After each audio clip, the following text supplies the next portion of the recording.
Discover your new favorite grocery store today because a brand new Walmart Neighborhood Market is now open near you. You'll find low prices you can trust every day on the groceries your family needs most, like fresh produce, quality meats, and more. Plus, save on prescriptions in our pharmacy. Walmart Neighborhood Market makes it convenient to get everything on your grocery list. Come meet your new neighbors today at the brand new Walmart Neighborhood Market at Lockwood Ridge Road and 53rd Avenue East in East Bradenton. Save money, live better. Walmart. Blog Talk Radio.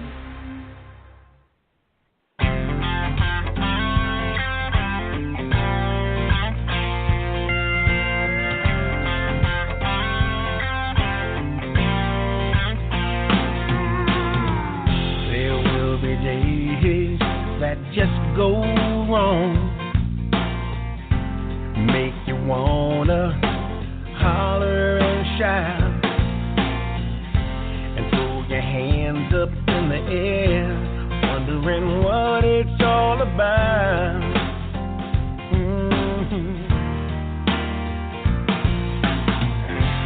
And you think that things can't get much worse in a second. Oh, everything just goes south. Keep on keeping on. Whatever don't kill you makes you strong. Don't you worry, it won't be long. Darkness comes before the dawn. I'll tell you one day at a time. With God's grace, you're gonna be fine. You got what it takes down inside. Road ain't alone. Keep on keeping on.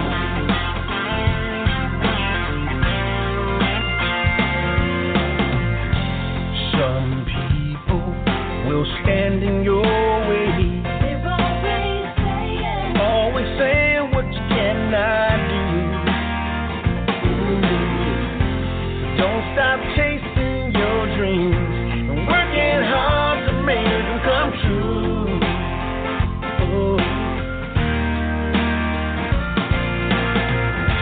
And if it ever gets too tough, just remember you'll fail.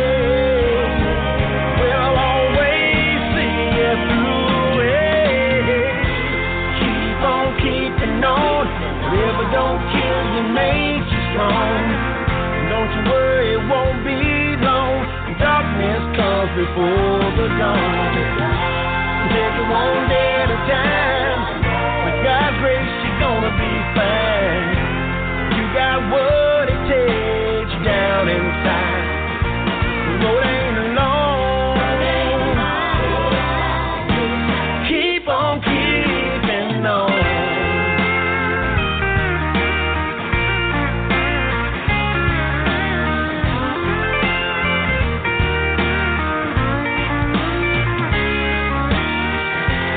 Keep on keeping on. Whatever don't kill you makes you strong. Don't you worry, it won't be long. Darkness comes before the dawn. I'll take you one day at a time. With God's grace, you're gonna be fine. You got what it takes down inside. The road ain't long. Keep on. The road ain't long. Keep on keeping on. Keep on keeping on. Oh yeah. Keep on keeping on.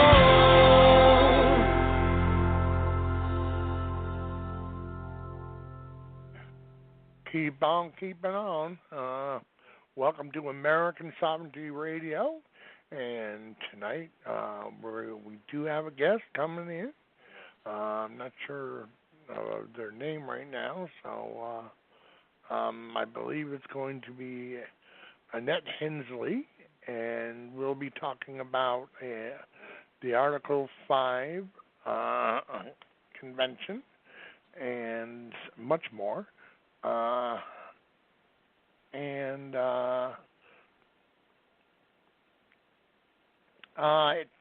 Down here in Florida,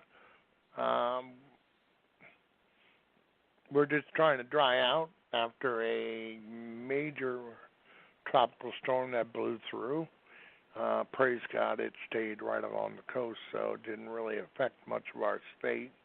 But for us who live right along the coastal regions, we got pretty soggy, and it was pretty windy, but nothing major. I mean, this is the longest record we ever had between for any tropical system hitting Florida. Since 2004, we have had 165 named storms, of which none hit Florida. Now, the previous record went back from 1999 to 2004, and that was broken by Hurricane Charlie, a high Category 4 storm that devastated Punta Gorda, basically wiped it off the map, and well, I mean, we survived it, but it was a rough go. And joining me tonight are our two guests, Jennifer Montrose from beautiful Tuscaloosa, Alabama, another place that had a devastating storm about, what was it, Jennifer? What was it, 3 years ago? Are you there? Oh, Jennifer's not here yet. Here. Okay. But they had a Category 5 tornado that went through and destroyed a major part of their town. And okay, and is that you, Jennifer? Yes, it is. My phone died. I had to find the charger, plug it in. That's why you died. Yep. I saw your number, and then you just went boink, and you disappeared. Oh yeah. I was talking about Hurricane Charlie and how we had a high Category 4 hurricane, 150 mile an hour sustained, which is an EF3 tornado, except for it was 40 miles wide instead of a half mile. So that's what makes hurricanes a little worse. But we were just talking about Tuscaloosa, and that was, what, a half mile wide tornado? Jennifer? Tornado Yeah. where? In Tuscaloosa, the one that went right through you guys about 3 years ago? Oh, that was 5 years ago. Oh, sorry. Yeah. I can't keep time. Anything past a week, I'm gone. So we do have a guest calling in, and just waiting for him. And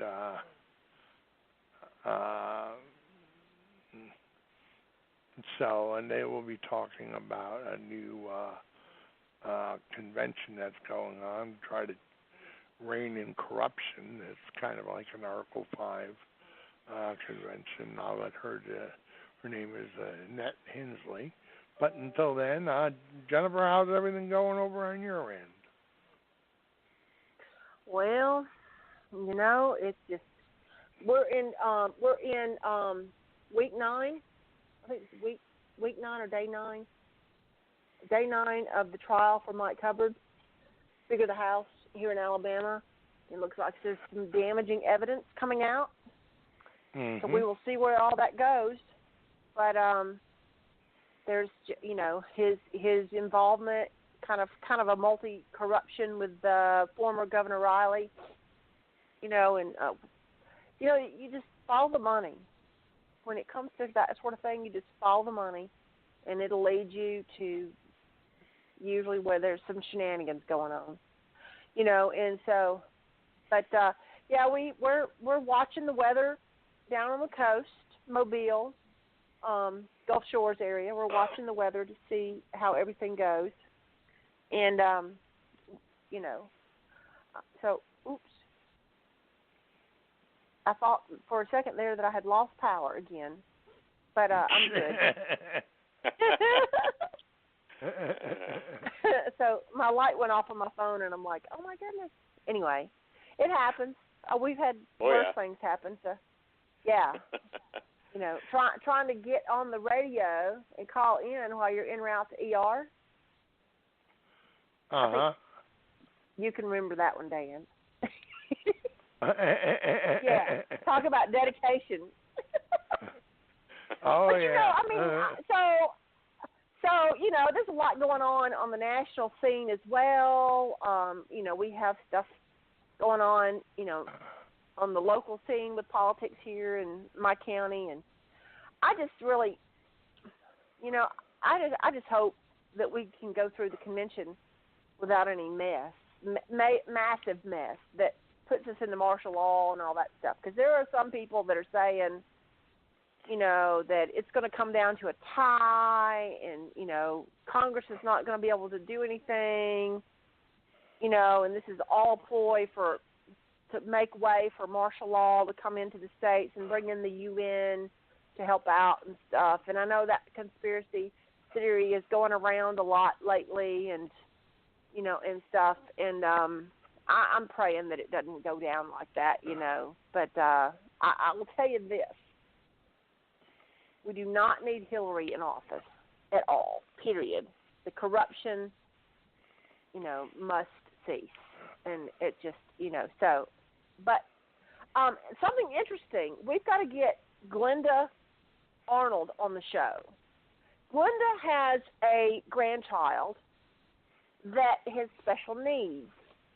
And she recently, about a week or so ago, was watching a video of a lady down in the UK who started a program called Changing Places.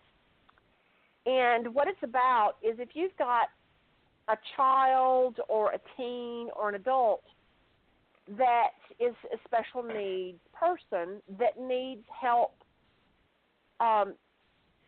with their changing, toileting, and all that stuff. When you go into a Walmart or into a regular store, restaurant, whatever, if they're too heavy for the regular fold-down, off-the-wall changing tables, so what's the alternative?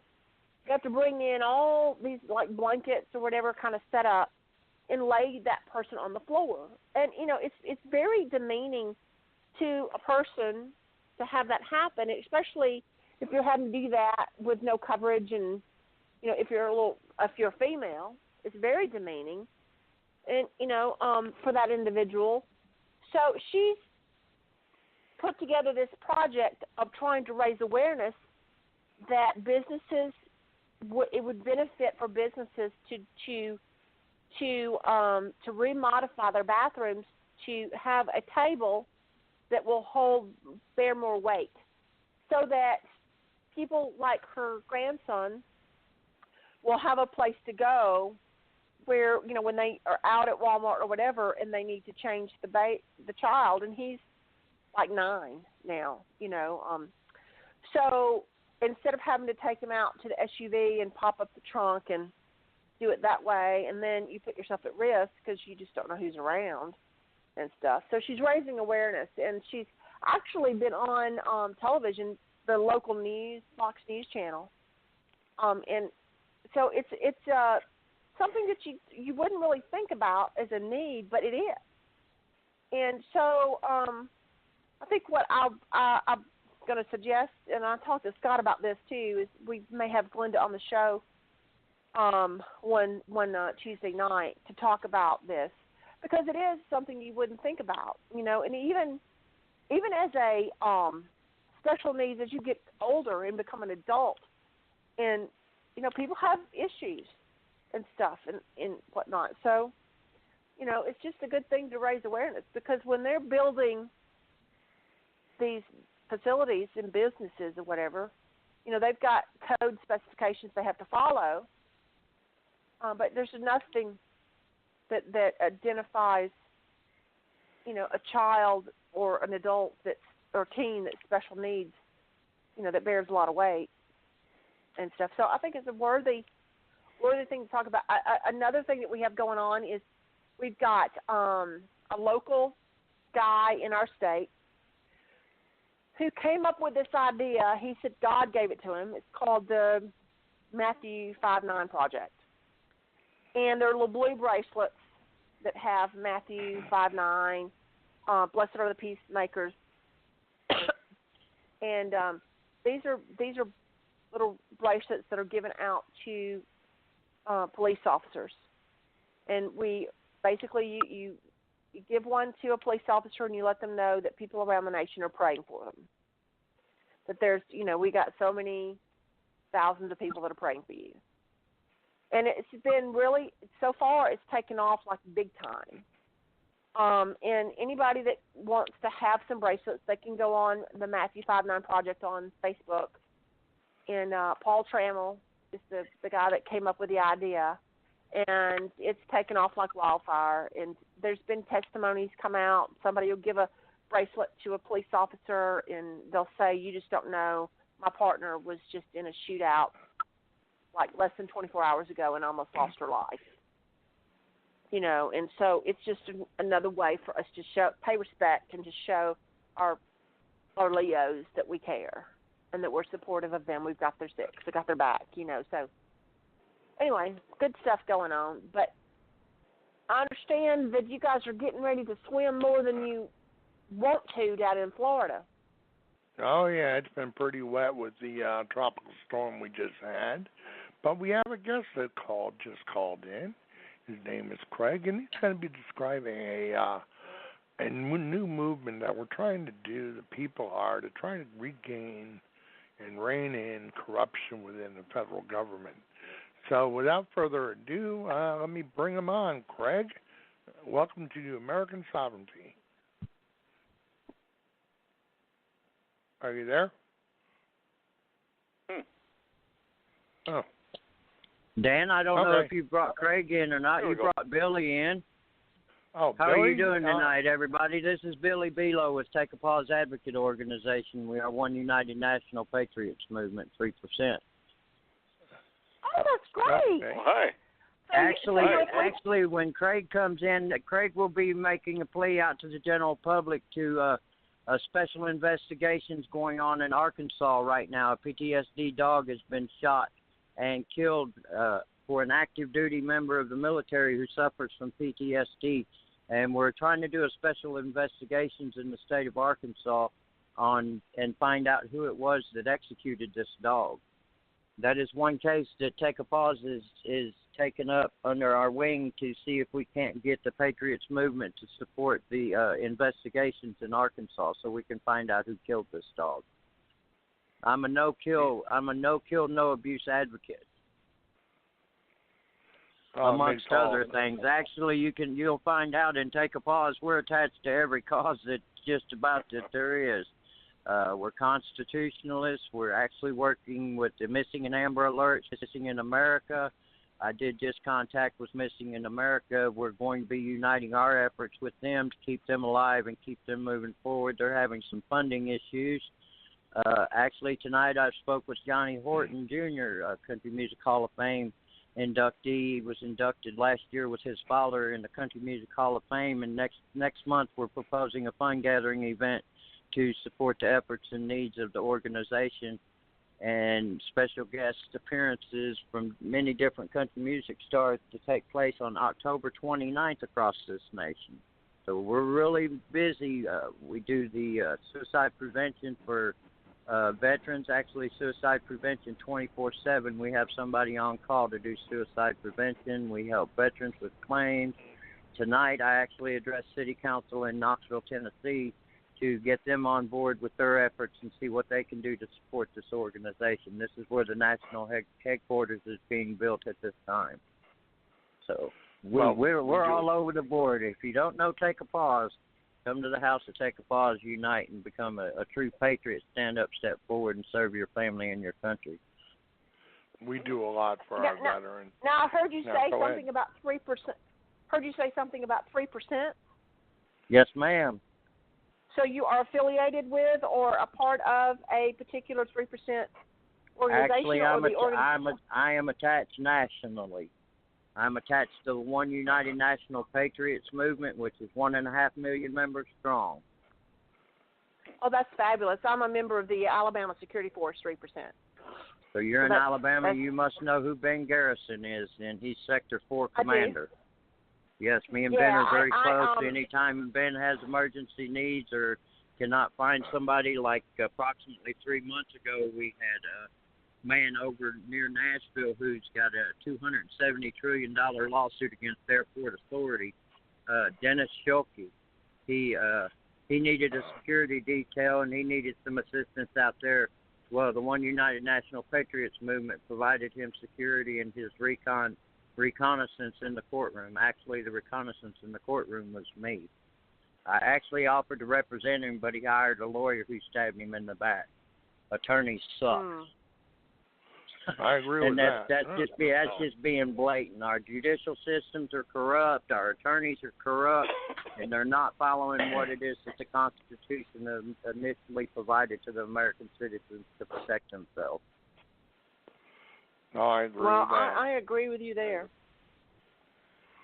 Yeah, Mike Mathis is our commander for Alabama, for the Alabama Security Force. Amen. Yeah, so it's good to meet another family member. Amen. Meet another family member. If you want to see what's going on in Operations Take a Pause, join the Take a Pause for the news location.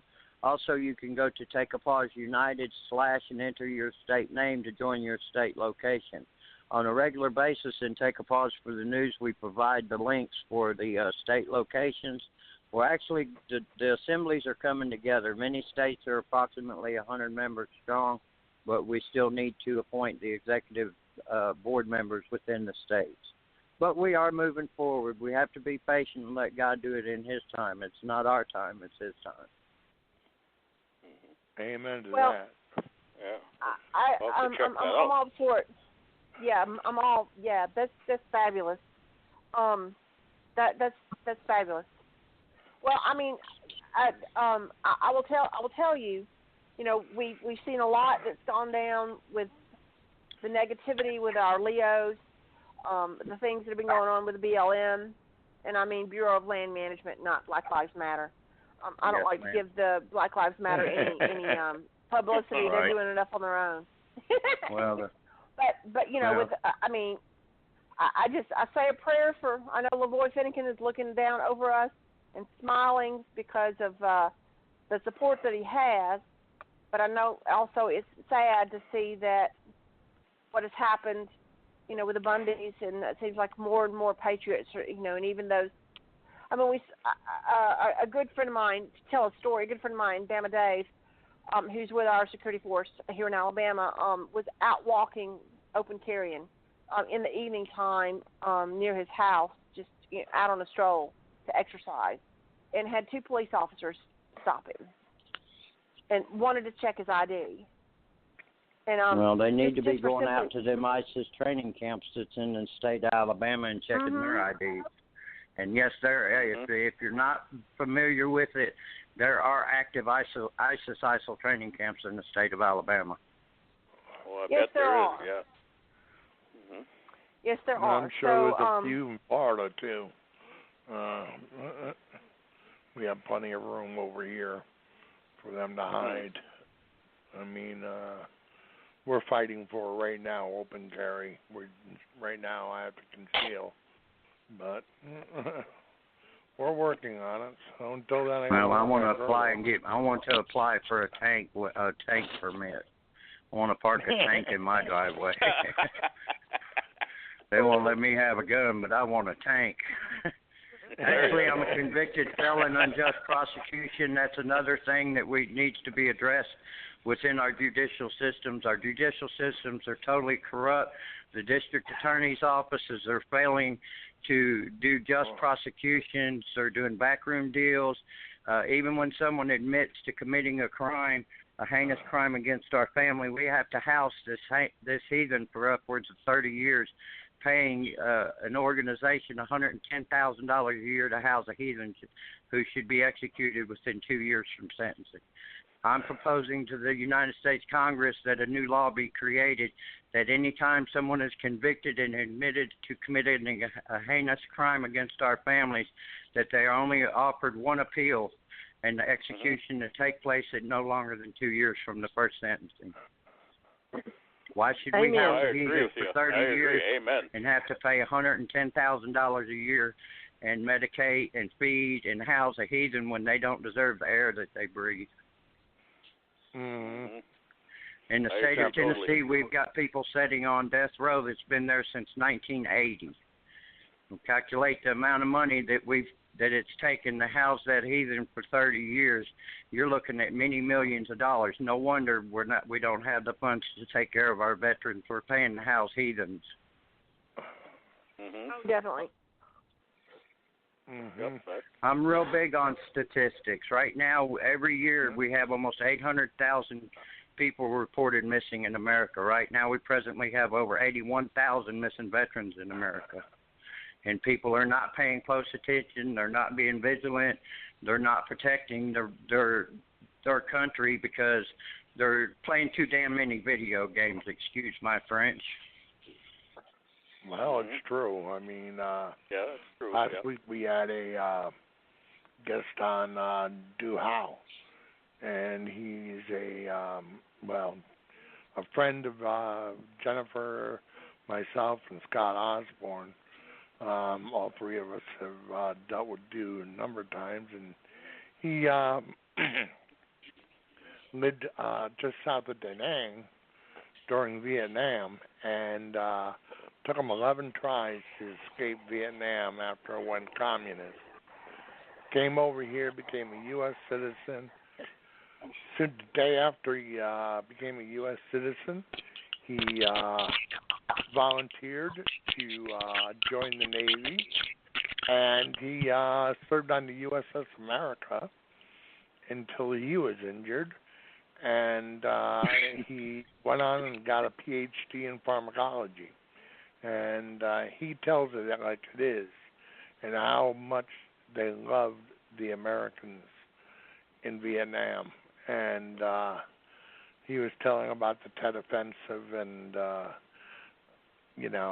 he told the truth about what was going on and how terribly we treated our troops after they came back. These brave young men who did their job for their country, and they were treated like trash, and I still won't. And actually, that's the way the VA is treating the men that's coming back from combat now.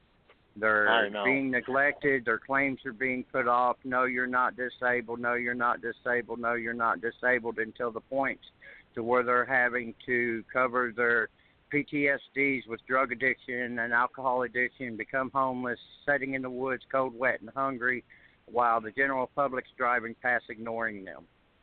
That's why these young men and women are dying on a daily basis. They say the number 22. I say the number's much higher than 22.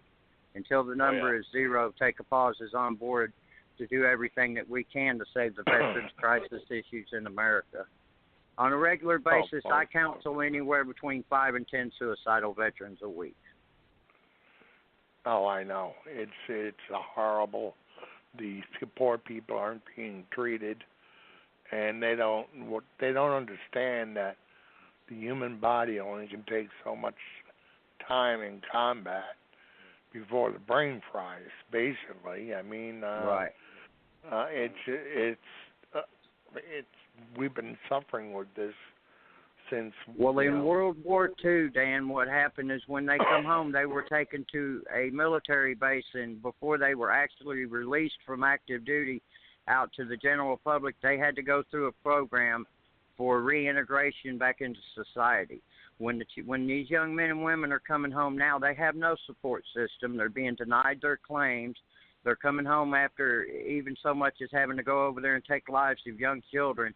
and they're traumatized. I mean, extremely traumatized. They're being neglected medical care. They're being neglected their compensation claims for the services that they provided to this country when the United States government provided a contract with them in oath to take care of them and their needs after they come back from combat. They're failing in that contract. Totally. I agree. I mean, personally, what I want to see is a reintegration program like they had in World War II, where fellow GIs could talk it out, and you can kind of, once you know there's others there that understand what you went through, it's right. much easier to... they definitely need to be stabilized after coming back from a combat situation. Oh, yeah. I mean, even Chris Kyle, suffered from PTSD for a long time until he started helping other returning vets. And sadly, he was killed by one. But, rest in peace, Chris Kyle.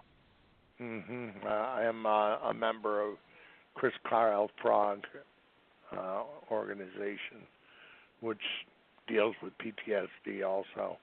And, Kaya Kyle is running that program. But I'd also like to bring into our conversation Gary Rummer. He's up in North Dakota. He's outnumbered by 3 Southerners, but we'll let a Yankee in occasionally. Actually, I'm a Buckeye, brother. I might be in Tennessee now, but I was born and bred a Buckeye. Anyway, I'm interested. This is interesting to me. I didn't even know about the organization, but I'm sort of willing to check this out and join whatever I need to join here, because I definitely support our veterans. Having family members that have served, and and when they come back, they're traumatized, from being in combat situations, and most people never see it in their real life, but you go to serve in the military, and you see combat, and you see people being shot or killed, and it's real. It's got to have a major effect on a person's psychic, so but the guys are doing great work here. So anyway, people don't even realize, people like Chris Kyle, and they talk about his number of kills. But when you asked him personally, he said, I don't talk about the number of people I shot. He said, how many people did I save? And that's what kept him sane, because what happened, it was happening in Iran and Iraq and Afghanistan, is unlike Vietnam when they're openly attacked, they're being ignored today. And these guys are waiting 3 months for a doctor's appointment, and they don't even want to hear anything. And my personal opinion is, first of all, they need a reintegration program. Second of all, they should be given a gold card that is good at any hospital, anywhere in the country, any doctor, any whatever they need. And they should be able to walk up to that hospital or that doctor's office and plop down that card and get everything covered. And that's the way I look at it. Exactly. Great point. What we do to the VA, get rid of it. I mean, actually, the Veterans Administration is so corrupt. I do agree with closing the executive boards at the Veterans Administration, but I do propose keeping the Veterans Administration hospitals open and restructuring them to where they are receiving sufficient care by actual doctors, not interns. If you'll notice, all our Veterans Administration hospital doctors are interns. Most of them are nothing but interns that are not actually doctors. There are doctors in training. We ain't even getting real doctors to take care of our veterans. Well, that's what I'm thinking, how much money we spend on it, and the quality of care. Year before last, there was a multi-billion-dollar appropriation granted to the Veterans Administration to take care of the necessary repairs to the Veterans Administration, so that the veterans are taken care of. Well, sure, they got their hallways painted, they got new tile and everything, but our veterans are still being neglected.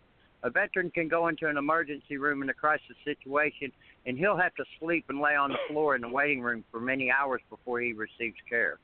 Just yesterday, I had a case where a man went into the emergency room seeking care, and there was no doctors available because the primary doctor that was in charge of the emergency room had already went off of shift because he had already cared for 8 patients. Oh, my, he served 8 patients. Why was he on a break? God. I mean, get real. Exactly. Yeah, my father was retired senior master sergeant in the Air Force, and he got out one day before he would have gone to Vietnam, and he served as a supply custodian for the Air Force ROTC department here at the University of Alabama campus for 15 years.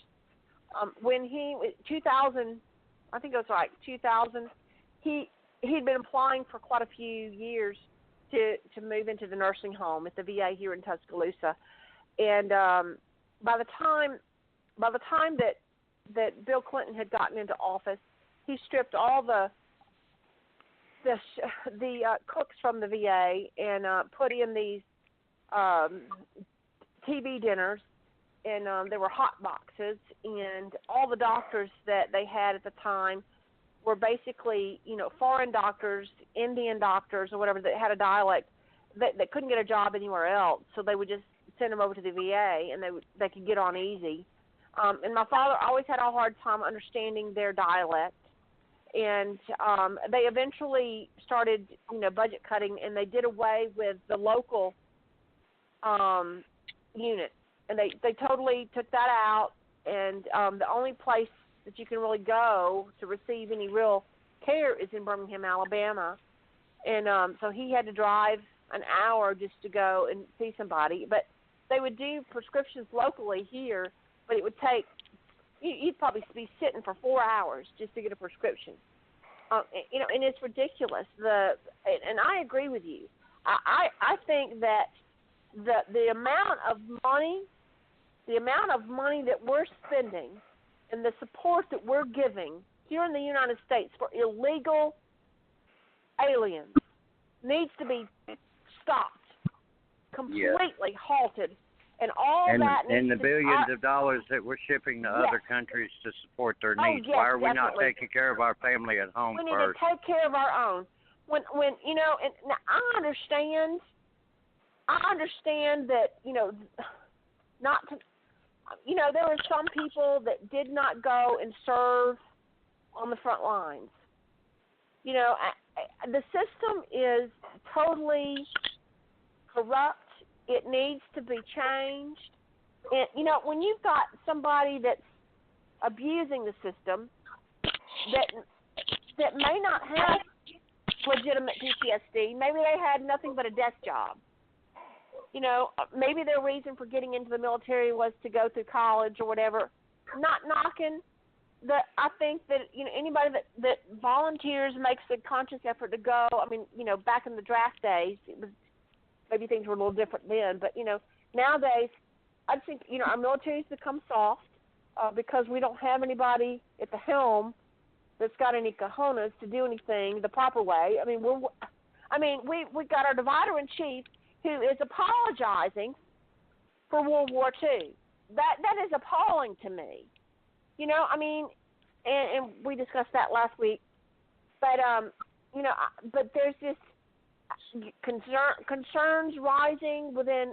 I know that within our 3% group with the security force, that we're all on standby because we believe that come November, when the crap hits the fan, not if but when, and Absolutely. when they, and some people say martial law may happen as a result of if we cannot secure a legit, without voter fraud, presidential nominee, if we can't,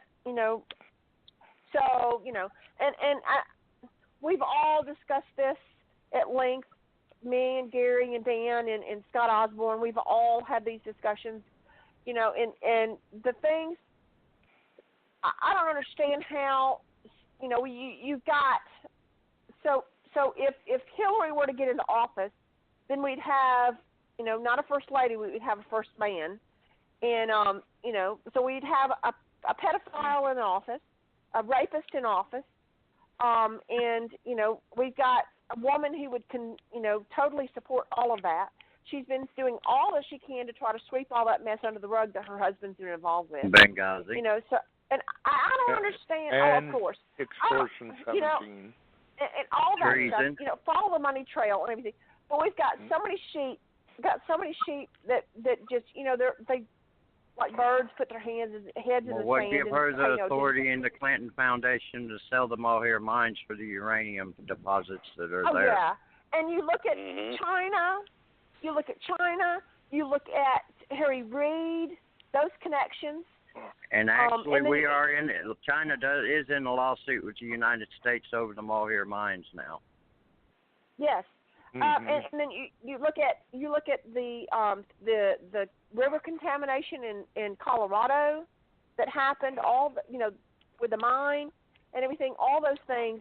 You look at what's happening, and some people want to say that Agenda 21 is a conspiracy theory, that New World Order is conspiracy theory, but the writing is on the wall. If you take the a look 300 at tents that are pitched on the Indian reservations in Colorado, that's not a theory. There are 300 tents pitched on the Indian reserves in Colorado right now for the immigrants. The 120 buses that they waved across the border approximately 4 months ago filled with immigrants and distributed them all over the United States. That is not a theory. That was a fact. The state of Michigan is full of immigrants. Many of them are ISIL due to the fact that the vetting processes are insufficient with our government. They're all over Illinois. I have 2 ISIS training camps within 50 miles of me here in Knoxville, Tennessee. I mean, they're all over our country. If you're not prepared, you don't have your food, your water, and your weapons, you're looking for a real hard road. So if you're not prepared, prepare your families, prepare your household to defend what it is that our founding fathers intended this country to be. You're right, and when you talk about rights, when it comes to our God-given rights, it supersedes government rights. It supersedes that. And somebody made a comment. Somebody made a comment earlier today that I thought was very fitting. A friend of mine that's in our 3%er group here in the state.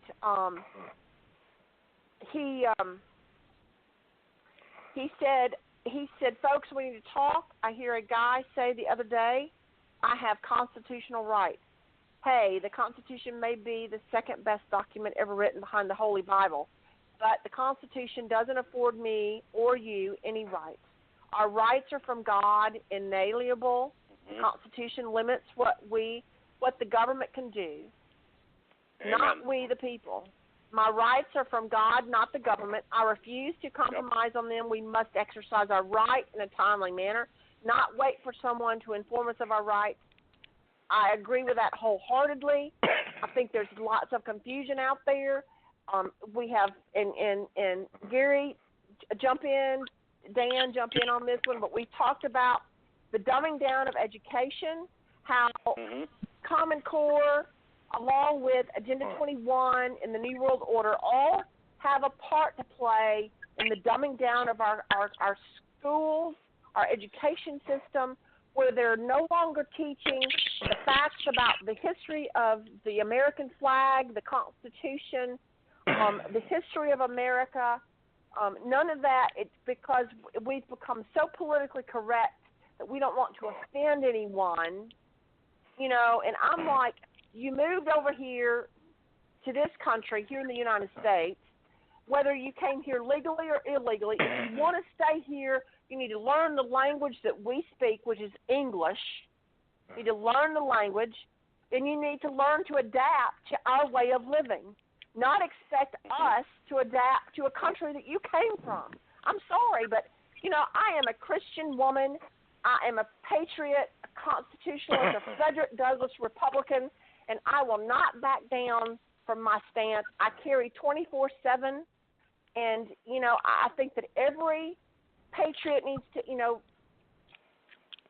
to, to get armed, get trained, and get educated, because there's, in heaven forbid, I just, so this is this is just it's dear to my heart. My son's 14. He's going to be in 9th grade this coming fall in high school. And when I see what's happening in this country, when so many people have no clue, can't even tell you, ask them on the street, can't even tell you who the Vice President of the United States is. I know what you mean. I know what you mean. They can't. And then they're not. They're being taught political correctness, and one thing I noticed: when you remove God from the schools, chaos will always follow. That's what's happening. They're rewriting history. They're doing that. Constant treasonous acts are taking place in Washington, D.C. by Congress and the President. When over 300 generals and admirals were relieved from their command for failure to follow the directives of Washington, D.C., it shows that our military leaders are not willing to follow what is going on in Washington, D.C. No, I know. I don't know if any of you know, but not sure if you know about Extortion 17, but we had the ghostwriter, Monica Merrill, who wrote on behalf of Billy Vaughn. What was it, a couple of years ago? It was Carrie Blake, Dan. Carrie Blake was the main writer for that. Carrie Blake was the main writer for that book. But we had them. We had her on as a guest, and when you hear about Extortion 17 and how we had 2 Apache attack helicopters with the terrorists literally in their crosshairs, all it took was one push of a button and they would have been gone. And instead, the State Department, i.e. Hillary, and they allowed Extortion 17 to be shot down. Chinook, that wasn't even was a transport Chinook version, and it was flown by a reserve crew, never flew a special ops mission, while our special ops Chinooks were sitting here in Florida at MacDill with their trained crews and their specially modified Chinooks. Were sitting here in Florida instead of doing their job supporting our SEALs, and 22 Navy SEALs, the highest single loss of SEALs in any operation in the history of the regiment. And their blood is on Hillary's hands, along with Benghazi and a host of other incidences where the rules of engagement have been stacked so high against our soldiers that they literally have to knock on the door before they can engage. And when they get shot, then they can engage. I mean, what kind of foolishness is this? If we're going to send our that's almost as foolish as us delivering truckloads of weaponry to the cartel in Mexico, Operation Foxfire. When you see your government delivering tractor-trailer loads of weaponry to the cartel who's contaminating our countries with the drugs, and you have the CIA protecting the opiate fields in Afghanistan, that's total corruption. It is our government, it is our military planes and the stuff that's bringing the poison to our streets. New York City, Chicago, Detroit, everybody's full of heroin. Heroin's all over this country now, and it is actually our government, CIA, that's protecting the fields in Afghanistan so that they can produce these drugs, and they are being brought in shipments on military planes. If that's not corruption, what is corruption? Exactly. And, these drugs are destroying our children. It's costing us billions of dollars. The murder rate's up beyond belief because of this crap. And, Jennifer said she carries 24/7 my concealed carry holster I nicknamed the girdle because it's a miserable, uncomfortable. But every time I go out, I put my girdle on and put my 45 in it, and I have a Colt 45 1911. And being the historian, that's why I picked that particular weapon. And I carry it around in the house, so it kind of goes from room to room with me. But I can't stand wearing my girdle all day. yeah, I carry one too. I got a concealed carry. Dan, I can't stand wearing your girdle either. Those concealed carry holsters are miserable. I mean, Jennifer, I envy you. You know, where it goes on your belt, and you know you don't have to wear anything stupid.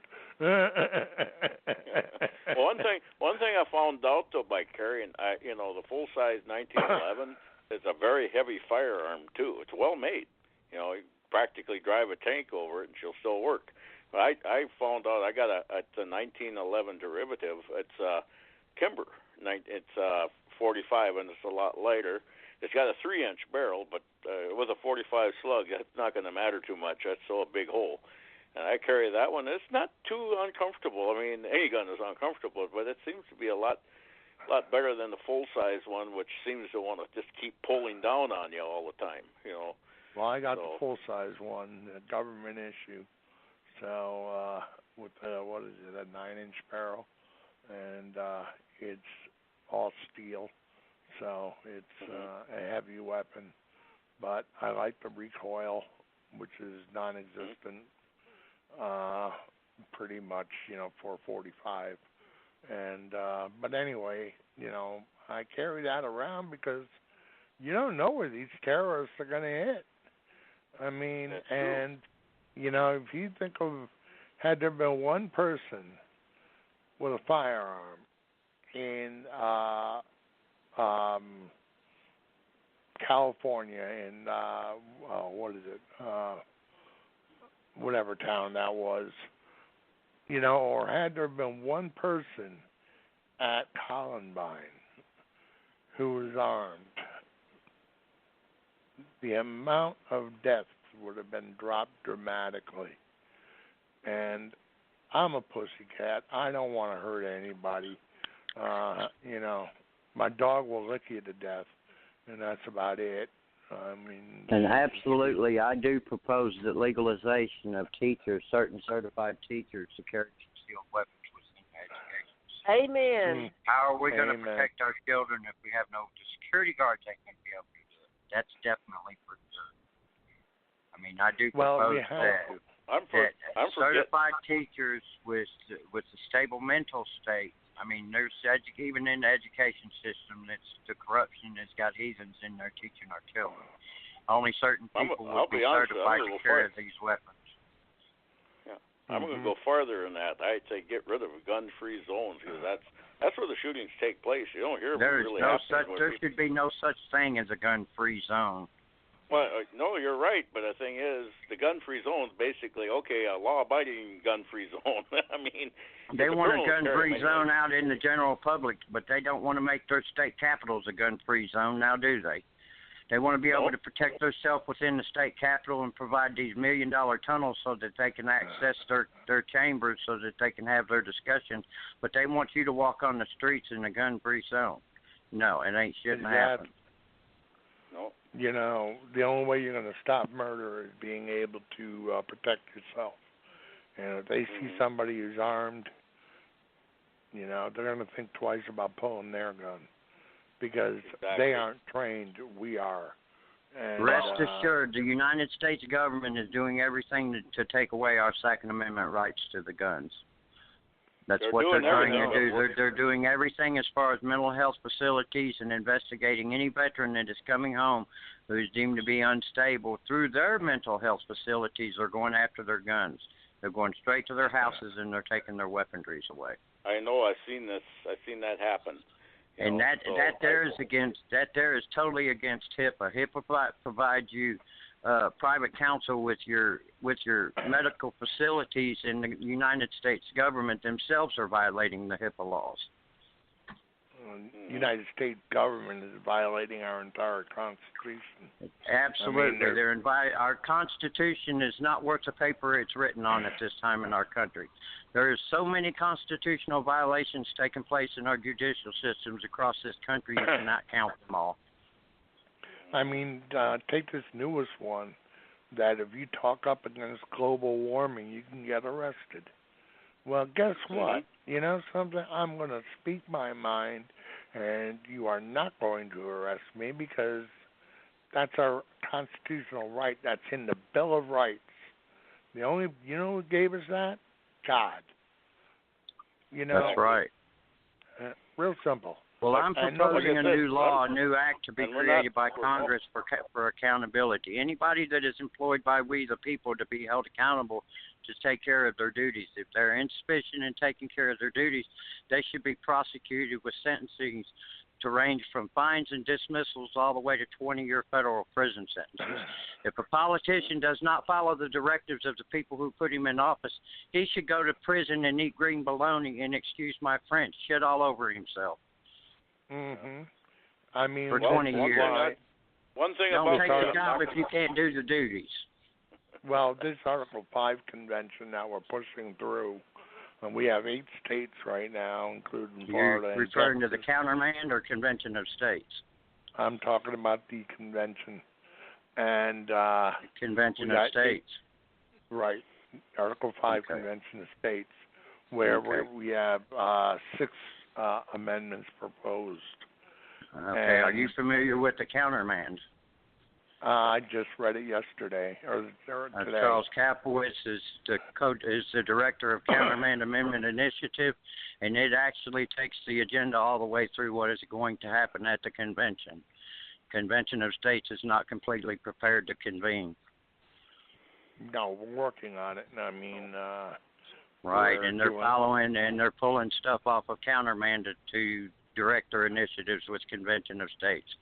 The full preparations for the Countermand Amendment and what is to take place in the agenda once the agenda convenes, once Congress convenes, it's the directives one issue initiative all the way through the convention so that the resolution can take place, and an executive order or a directive from Congress can actually be removed within 7 days. And we can get everything put into the legally right into the Constitution and absolutely. You know, like and there's only 1 million of them that need to be taken off of the book at this time.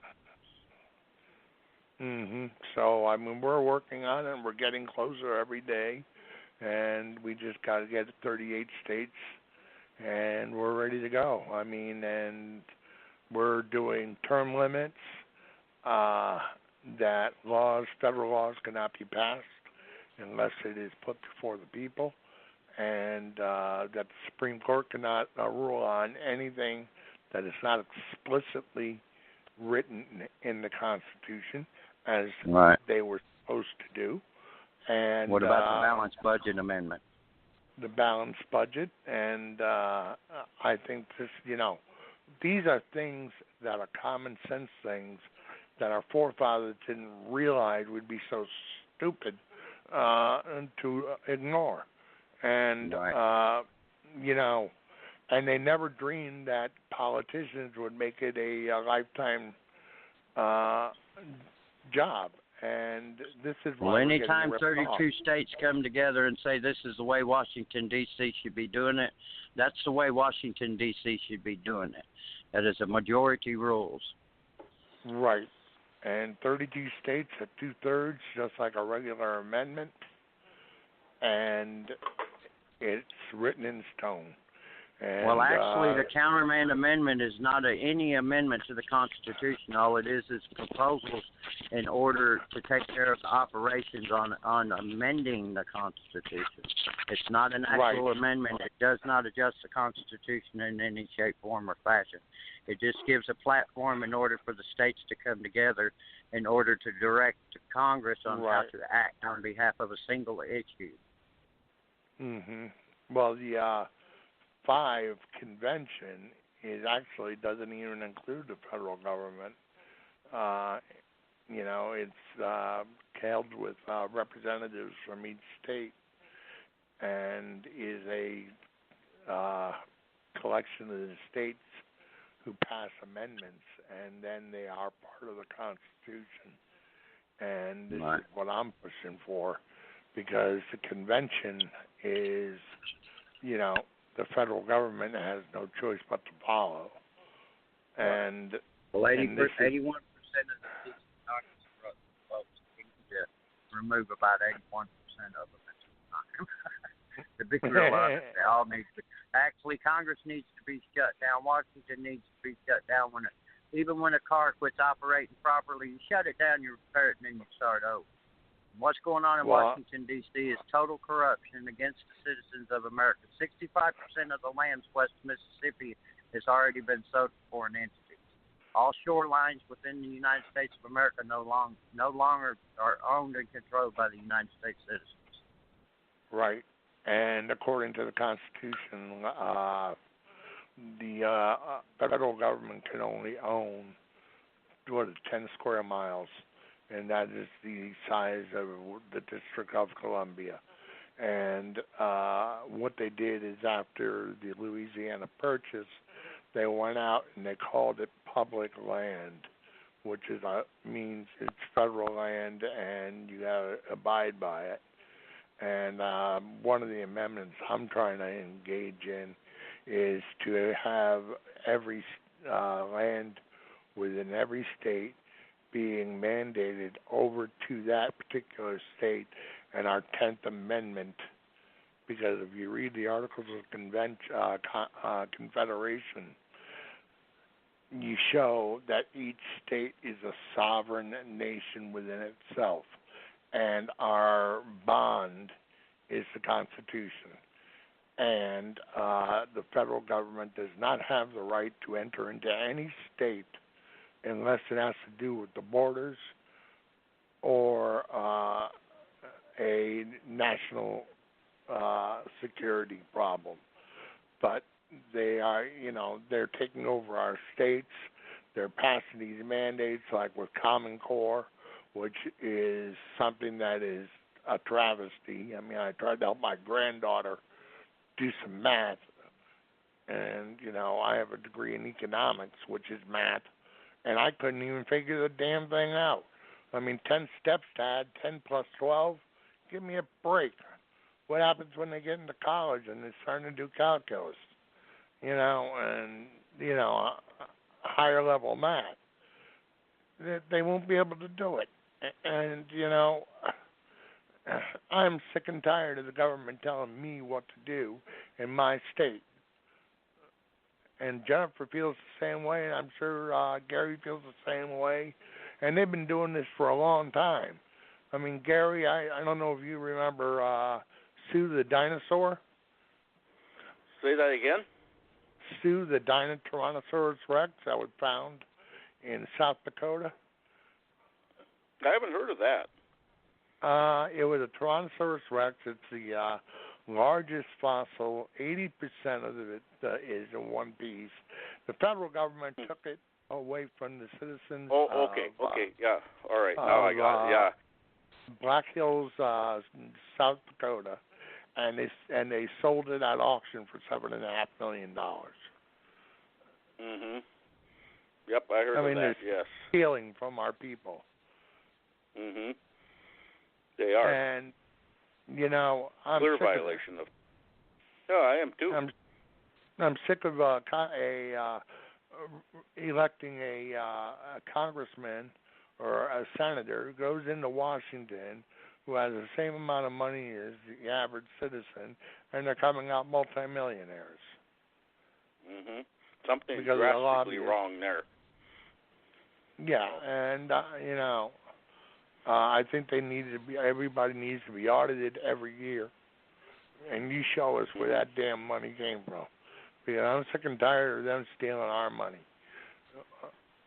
And then saying that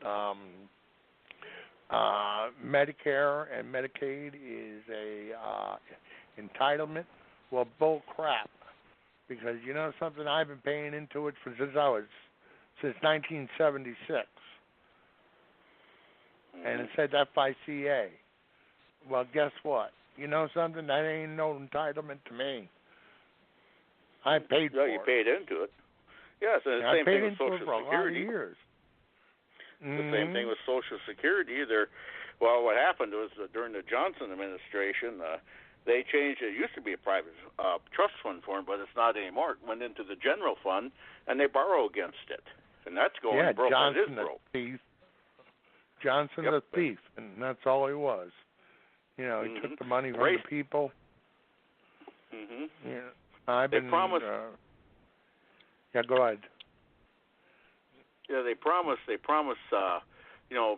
Prosperity, stuff like that. They had the war on poverty. We still have the same war. It's not changed. It's gotten worse. That's what happens when government promises you stuff. You can't trust them, and that's the thing. It's the same thing with Social Security. Okay, they borrowed against it, and they're talking about cutting Social Security. What would happen if we start suggesting that maybe Congress should start cutting their own pensions? Well, they won't do it, but demand that they cut their pensions. They won't do that. Well, that's another amendment we're pushing for. Is that no, they don't get lifetime salaries, and no, they with what they're making in Congress while they're serving in Congress for 12 years should sustain them for the rest of their life.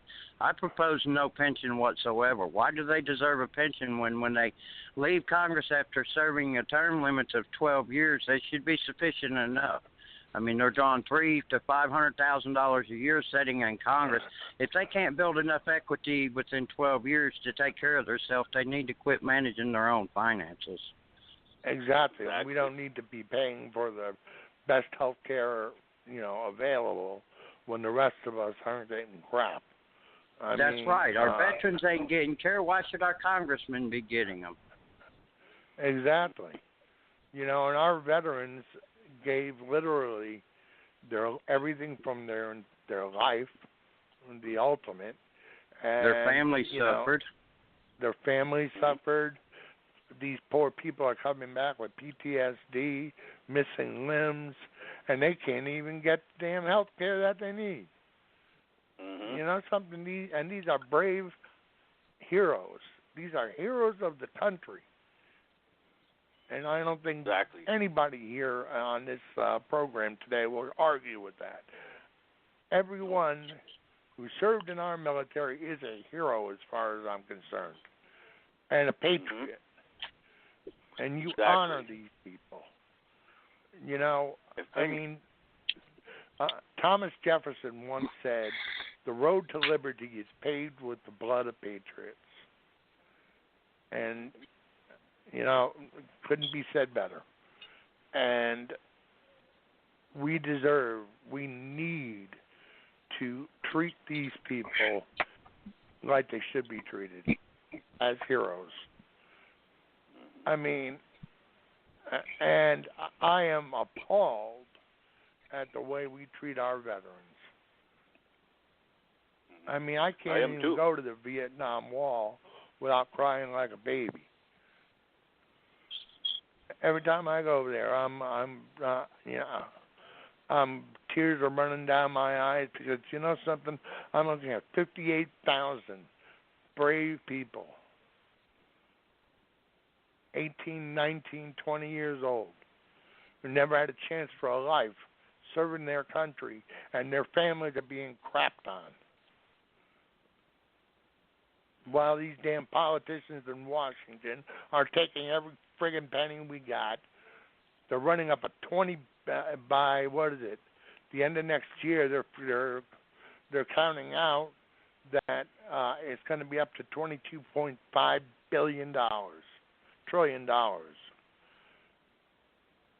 And then we're paying also the F-22 multi-task fighter $1.5 trillion. Doesn't take $1.5 trillion to build an aircraft. I'm sorry. And it annoys the hell out of me. And then we have great aircraft like the A-10, and they took that out of service because it ain't pretty, even though it does a great job. put the damn thing back in service, maintain it. Now we're having our poor pilots having to steal from other aircraft to keep theirs flying.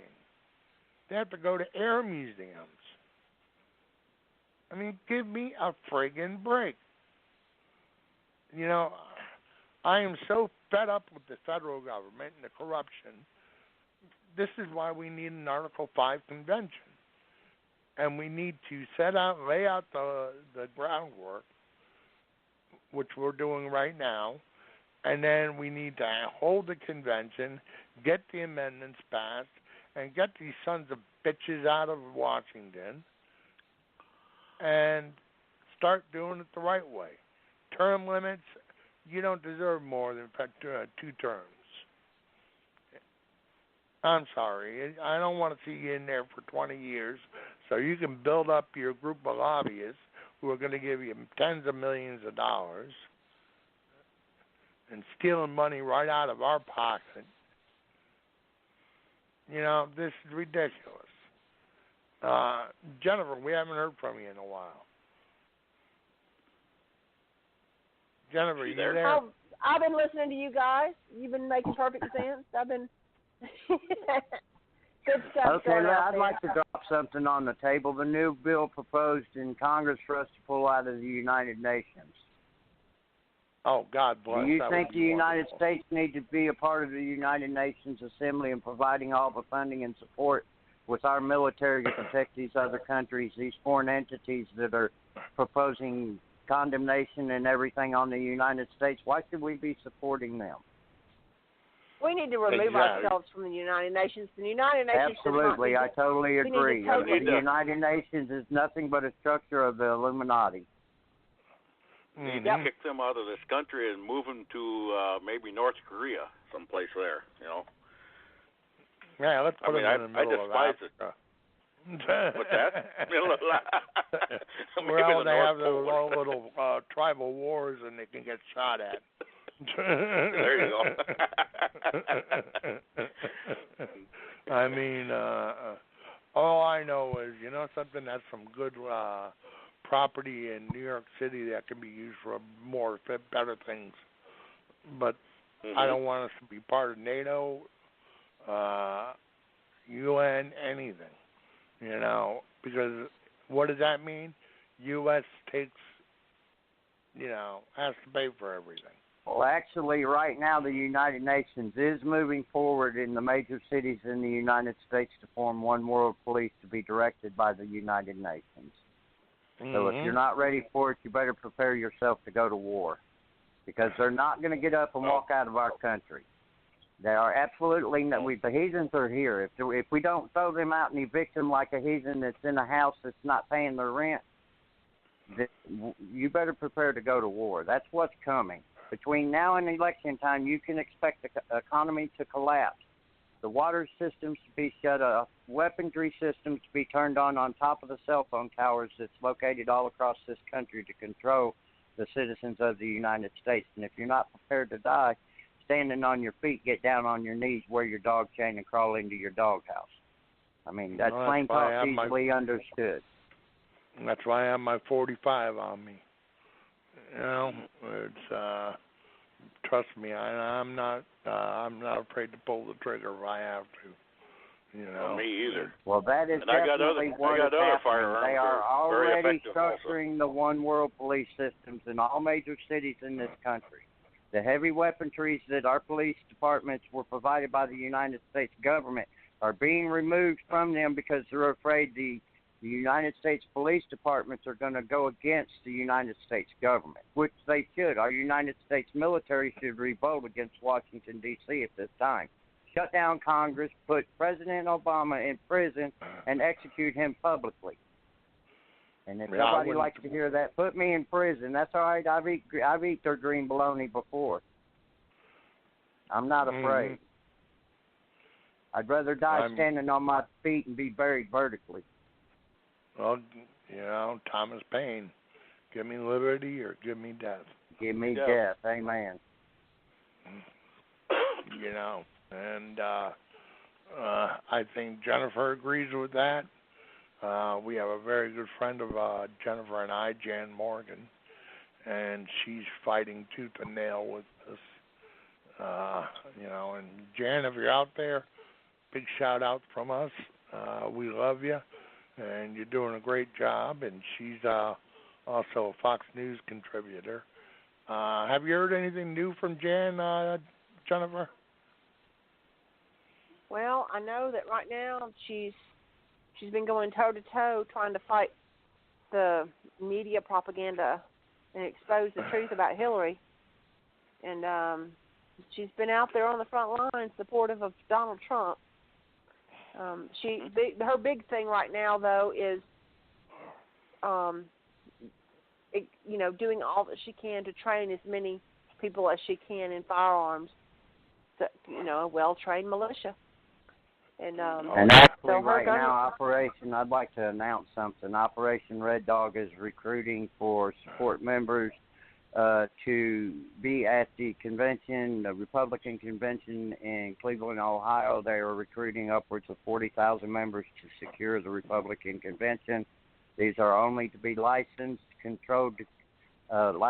carry patriots to secure this convention. Anybody disturbing this convention within the parameters are to be arrested and imprisoned. So Operation Red Dogs is recruiting. Well, you got 3 people here that are licensed carriers. So tell us again the website where people can go, where they can find you, your organization. And Mine, all that. I am Take a Pause. I am Take a Pause. Actually, we have 80 locations within the organization. Some of them are active. Each state has their own assembly, which is Take a Pause United / enter your state name. The headquarters, I operate headquarters out of Take a Pause for the news. Take a Pause United, see how we ride. We are the pure at heart, 3%. We're a go hard, go home type organization. I mean, we do need a tremendous amount of volunteers to stand up, step forward, and start directing their assemblies within their state so that each state can actually move down into the major city locations so that we can actually have a true national assembly and start controlling all 162 FEMA zones across this nation. And if we do not get that, we are in trouble because all 162 zones in this country is full of corruption.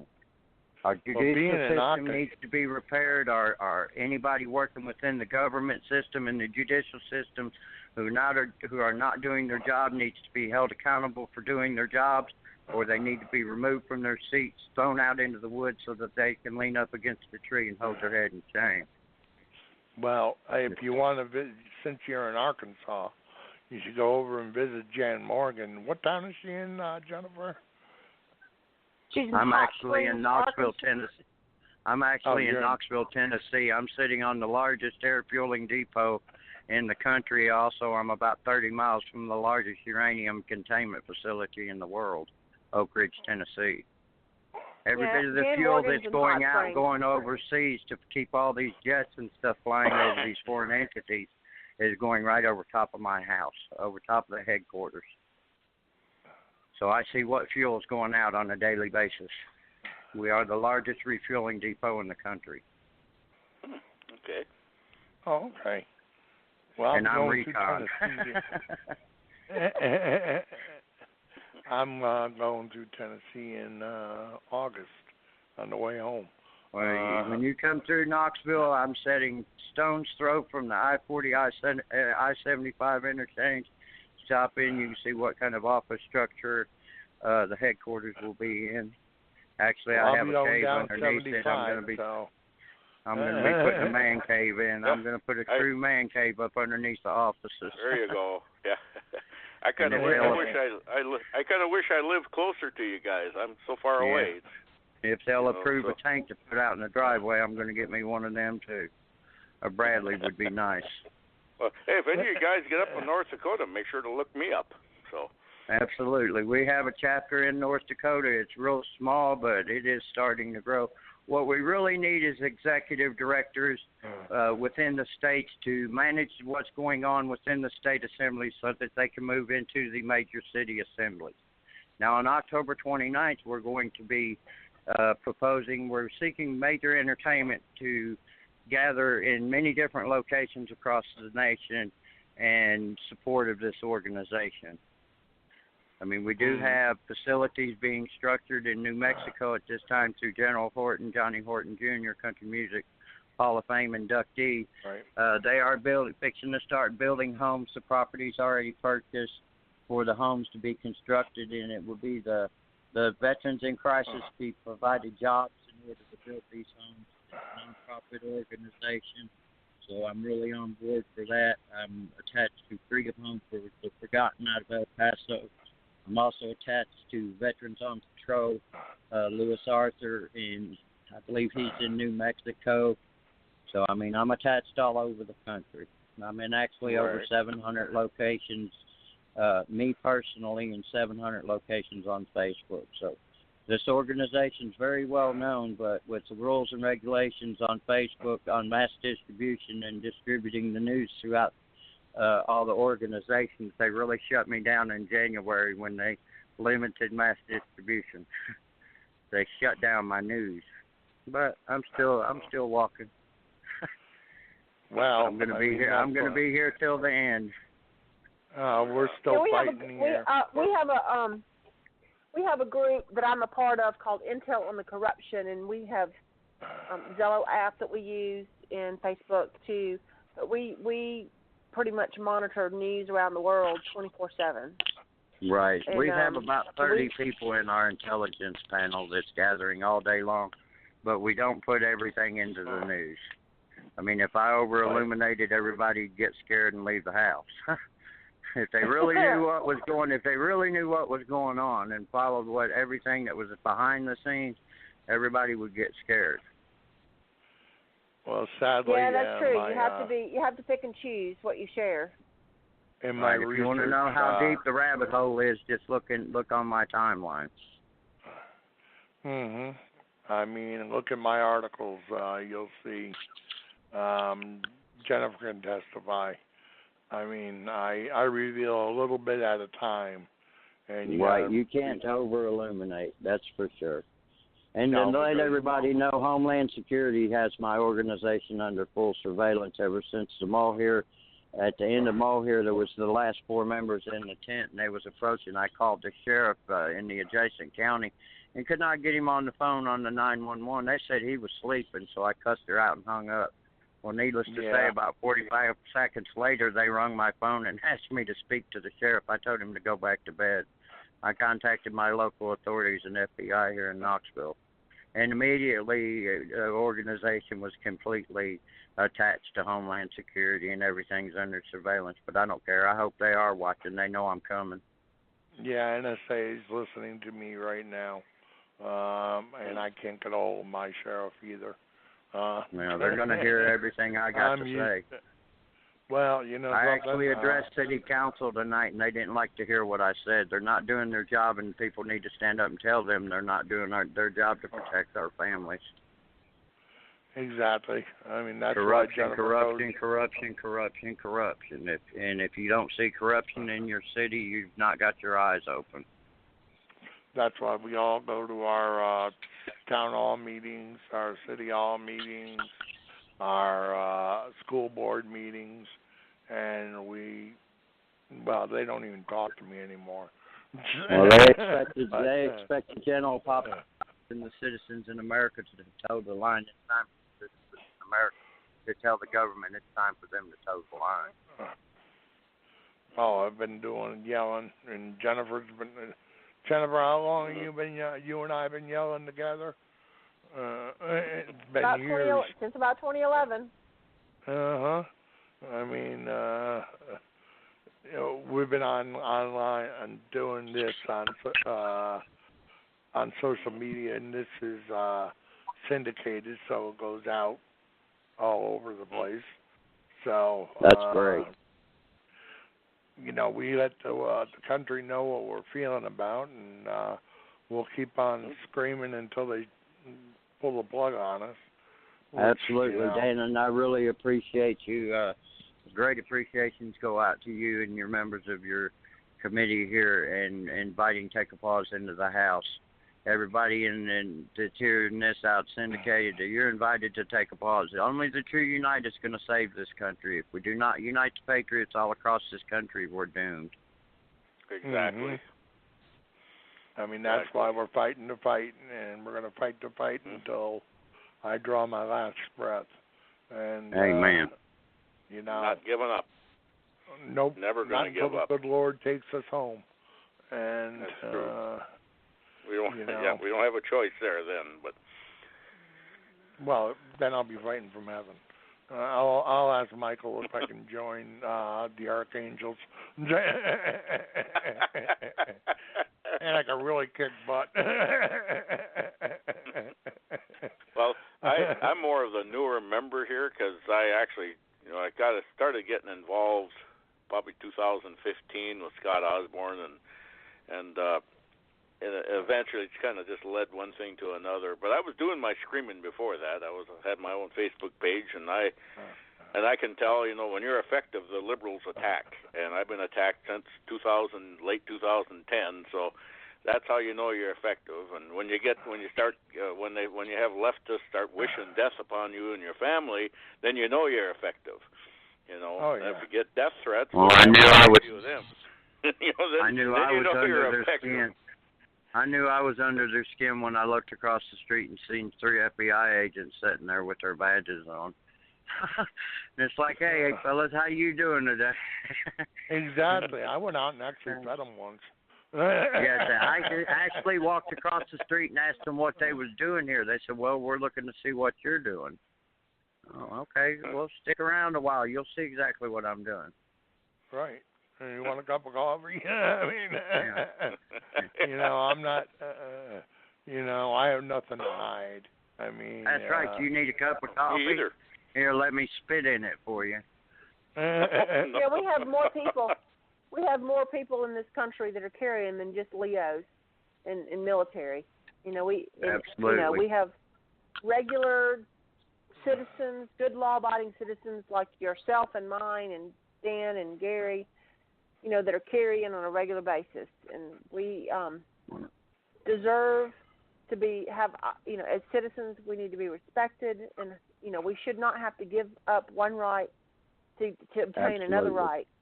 And if a police officer has no just cause to hold you, if you have not committed a crime and they stop you, then you have every right not to have to answer any questions they bring at you.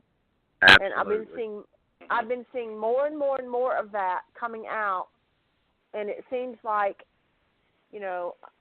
I totally support Leo. I totally support our men and women in blue, but there are some people I think that seem to think that they are above the rights of good law-abiding citizens, and so, you've got a traffic stop, somebody's, suspicious of you, then they want to ask you for your name, and you have not been charged with a crime, but and some people may think, well, it's just a little bit easier just to go ahead and get it over with,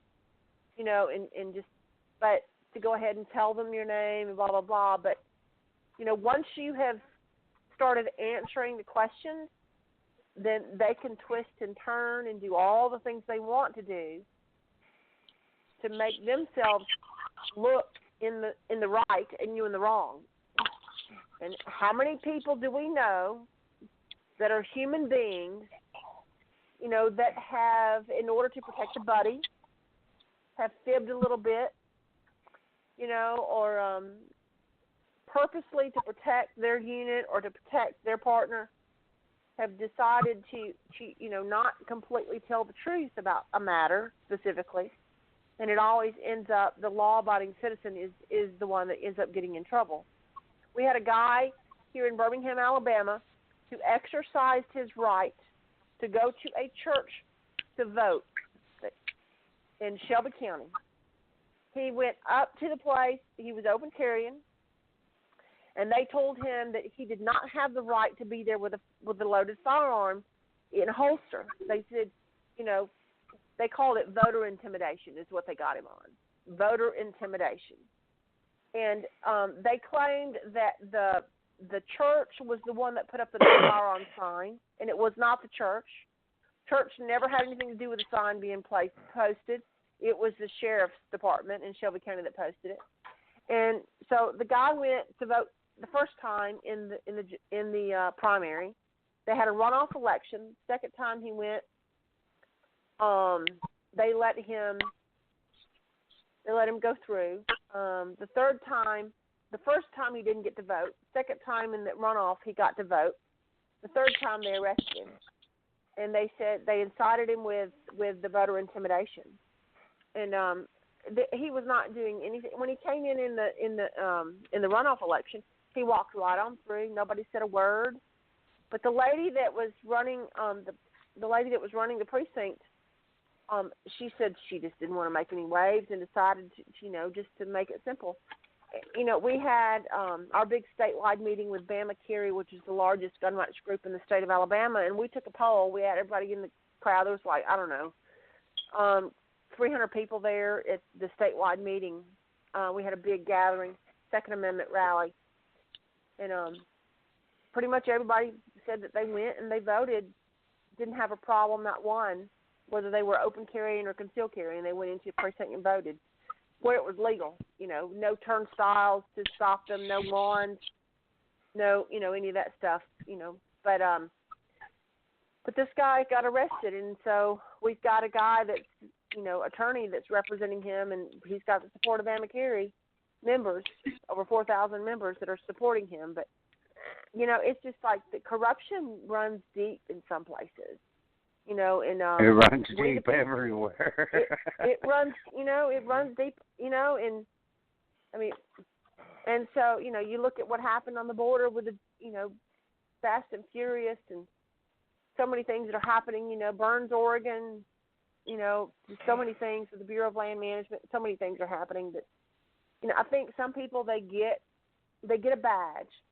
Not everybody, but some people they get a badge and it goes to their head, and they're more worried about and concerned about making the money than they are about abiding by the Constitution. And we need more constitutional sheriffs out there, like Sheriff Joe, to stand up, and be a voice for the people. And it's sad. And well, I would guarantee. I would guarantee one you. Thing good about. Okay, go ahead. Yeah. A majority of those people that are out there that are bashing our men and women in blue, when a crisis comes up and they need somebody there in a matter of seconds, they're going to dial 911 for help. So it is what it is. And actually, to announce, the United National Patriots Movement is structuring a new 1-800 notifications line for emergency crisis crossing. So not only will you be contacting your local authority, you will be contacting the United National Patriots Movement. Well, that's what I would rather call on the true patriots in this country than call on our authorities who are corrupt. Do not get me wrong, and do not think I don't think blue lives matter. There are a tremendous amount of blues that are true. But the upper echelons in the judicial systems, the judges, the sheriffs, many of the sheriffs across this country are totally corrupt. They're lining their pockets. They're building million-dollar homes. Just like here in Knoxville, Tennessee, we had the sheriff building a multi-million-dollar home at the foot of the mountains and running the commissaries within the prison and building the facilities to house the prisoners. So, I mean, he's looking at it as a for-profit issue. That's why he's the sheriff, okay? And they're not taking care of the drug issues and stuff on the streets here in Knoxville so bad that we have 12-year-old and 15-year-old children getting killed on our streets in Knoxville. It's a stop the violence issue, and it's due to the fact that our police forces are not taking control of the streets. And it's easier in Knoxville to go out and purchase heroin or cocaine than it is to go to the store and get a gallon of milk. And that means our blues are not doing their job. Why are they not doing their job is because the government is controlling what it is that they are doing. They're only allowed to appropriate so much funds to get out here on the streets to take control of the drugs.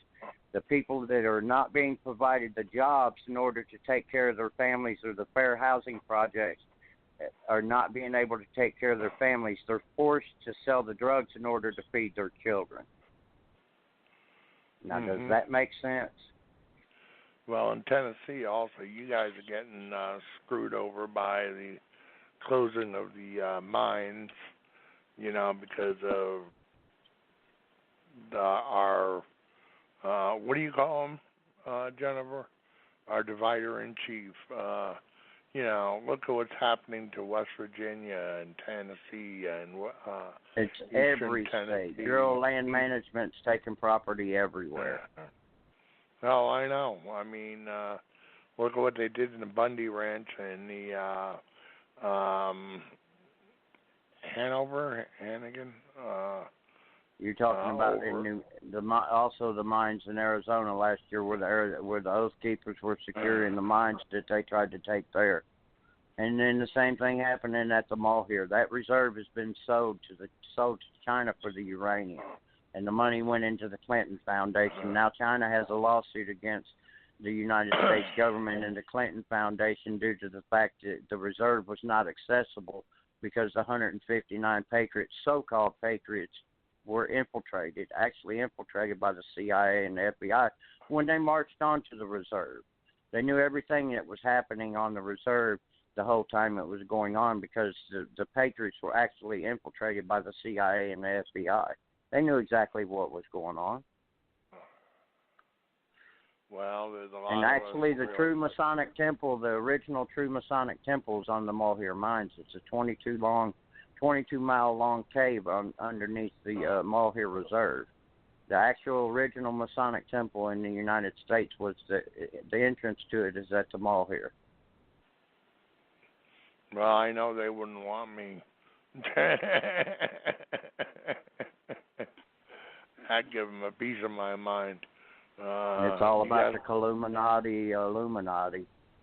Right. Well, you got three very true patriots here. And to question what's going on in Pensmore in Arkansas, who knows what's going on there? They've actually built an underground city just as they have underneath the Denver airport.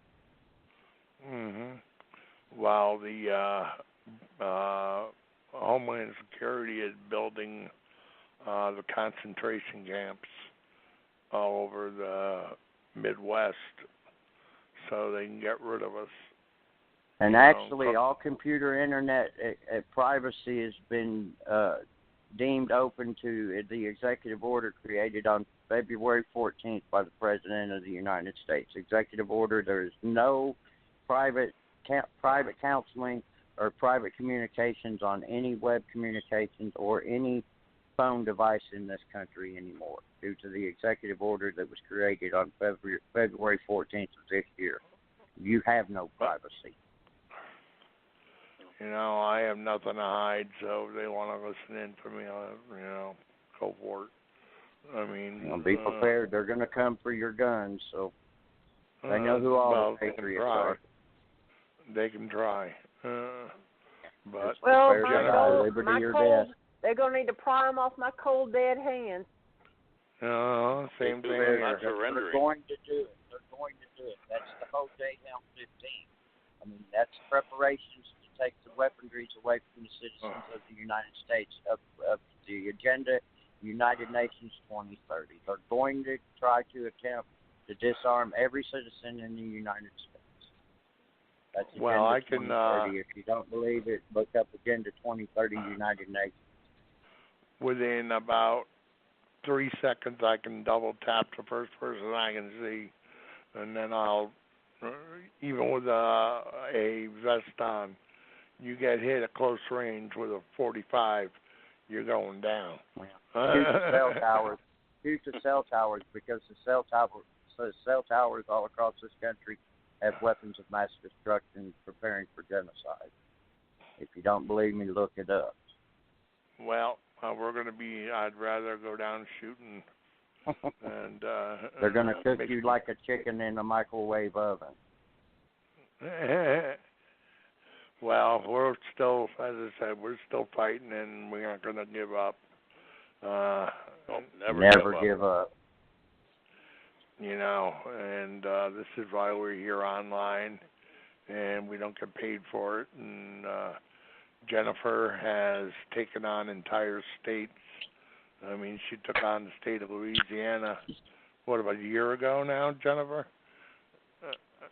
It's been over a year ago, 2013, 2014. Yeah, constitutional violation of a guy who owns an exotic tiger at the Tiger Truck Stop in Grosse Tete, Louisiana, and he has Tony in a habitat that is fabulous. I mean, it's like well kept, and Michael Sandlin has been raising tigers at his facility there for many years, and the animal rights activist in the wildlife and fisheries wants to remove his rights, or anybody's right for that matter, that's a private citizen to raise any exotic animal or any animal at all. And so we fought hard and went up against lobbyists, the most wealthiest lobbying firm in the state, and we won, and Michael was able to keep his tiger and not have to ship it off to a sanctuary where he would die. There's just all kinds of, constitutional violation of rights and all that stuff that's going on around the country. Jennifer, sure. Tony lives in the Ritz-Carlton of tiger cages. Yes, he does. Yes, he does. Has the best veterinarians here. It's yeah. heated. And then Wynnewood, Oklahoma, where we have the largest exotic zoo for cats, Joe Shrieverville. He's the owner of that, and there's close to 200. And that's a massive undertaking. But we've got, animal rights activists, basically nothing but terrorists, trying to if they had their way about it, we would not have meat markets in the grocery store, and Well, if you saw the tiger's house and his playground, he has a huge yard. He has his private pool. His luxury life. His cave. This cat does not live a hard life. But the media propaganda, is how they pull at the heartstrings. The Humane Society of the United States is one of the biggest corrupt businesses, and they show their commercials asking for all this money for donations so they can use that money to rescue animals, and they do not do any animal rescues. That money goes to pay for attorneys and lobbyists to fight so that these animal rights activists can take away your rights. Yeah, they went as far as trying to poison Tony. I mean, remember that? It isn't about animal rights. It's about control, is what it's all about. Definitely. But they threw a hunk of meat in that was, I don't know, what was it, laced with some kind of like cyanide or something like that. Well, what they were doing is they would come into the truck stop late at night, and they would act as if they're trying to see Tony and trying to get a good look at him. And the habitat that he lives in is not even close to the gas pumps or anything. But they wanted to claim that he was, being contaminated with all the gas fumes and stuff. But they would deliberately try to throw things into to the habitat. They would through the fence. They would try to throw stuff in there at him and hope that he would eat it and make him look sick. And they would try to take pictures of him that made him look, sick. Carol Baskin with Big Cat Rescue in Tampa, Florida, was one of the ones that was, really fighting to try to get Tony at her sanctuary, which is a really crappy place. I mean, she's just a money-making machine and doesn't really give a rip about the animals, But we're seeing this all across the country. Control. It's all about taking away our rights. It's totally controlled, big government, and they're trying to play. It's like World War II all over again, but we have new technology that we're having to deal with, And we already know Mark Zuckerberg and his social media platform likes to try to, stop. That definitely pays, more attention to the liberals than they do the conservatives, and they try to, prevent us from being able to get the message out and stuff. So, but we're fighting a good fight, and that's what we do here on Blog Talk Radio with American Sovereignty Radio. Is we have an opportunity to share the truth and knowledge as best as we can with everybody, and anybody that listens into the show that doesn't. We have a lot of listeners that listen in an archive because they're not able to actually tune in, but they can, it records and archives itself, so you can always go back and listen to another episode and share it over and over again. So it's a really good tool to use, social media platform as well. And we've been doing this for quite some time now. We started out on the Kaine train with Herman Cain running for president, Kaine's Coast to Coast. And then it went to Conservatives Coast to Coast, and then it was Parental Sovereignty Radio, and then now it's American Sovereignty Radio, and we've pretty much all been singing the same song for the most part, doing our part to try to share the truth about the Constitution, American sovereignty, and all those things that involve, protecting our rights as American citizens. And, if you don't like it, you can go to some other country.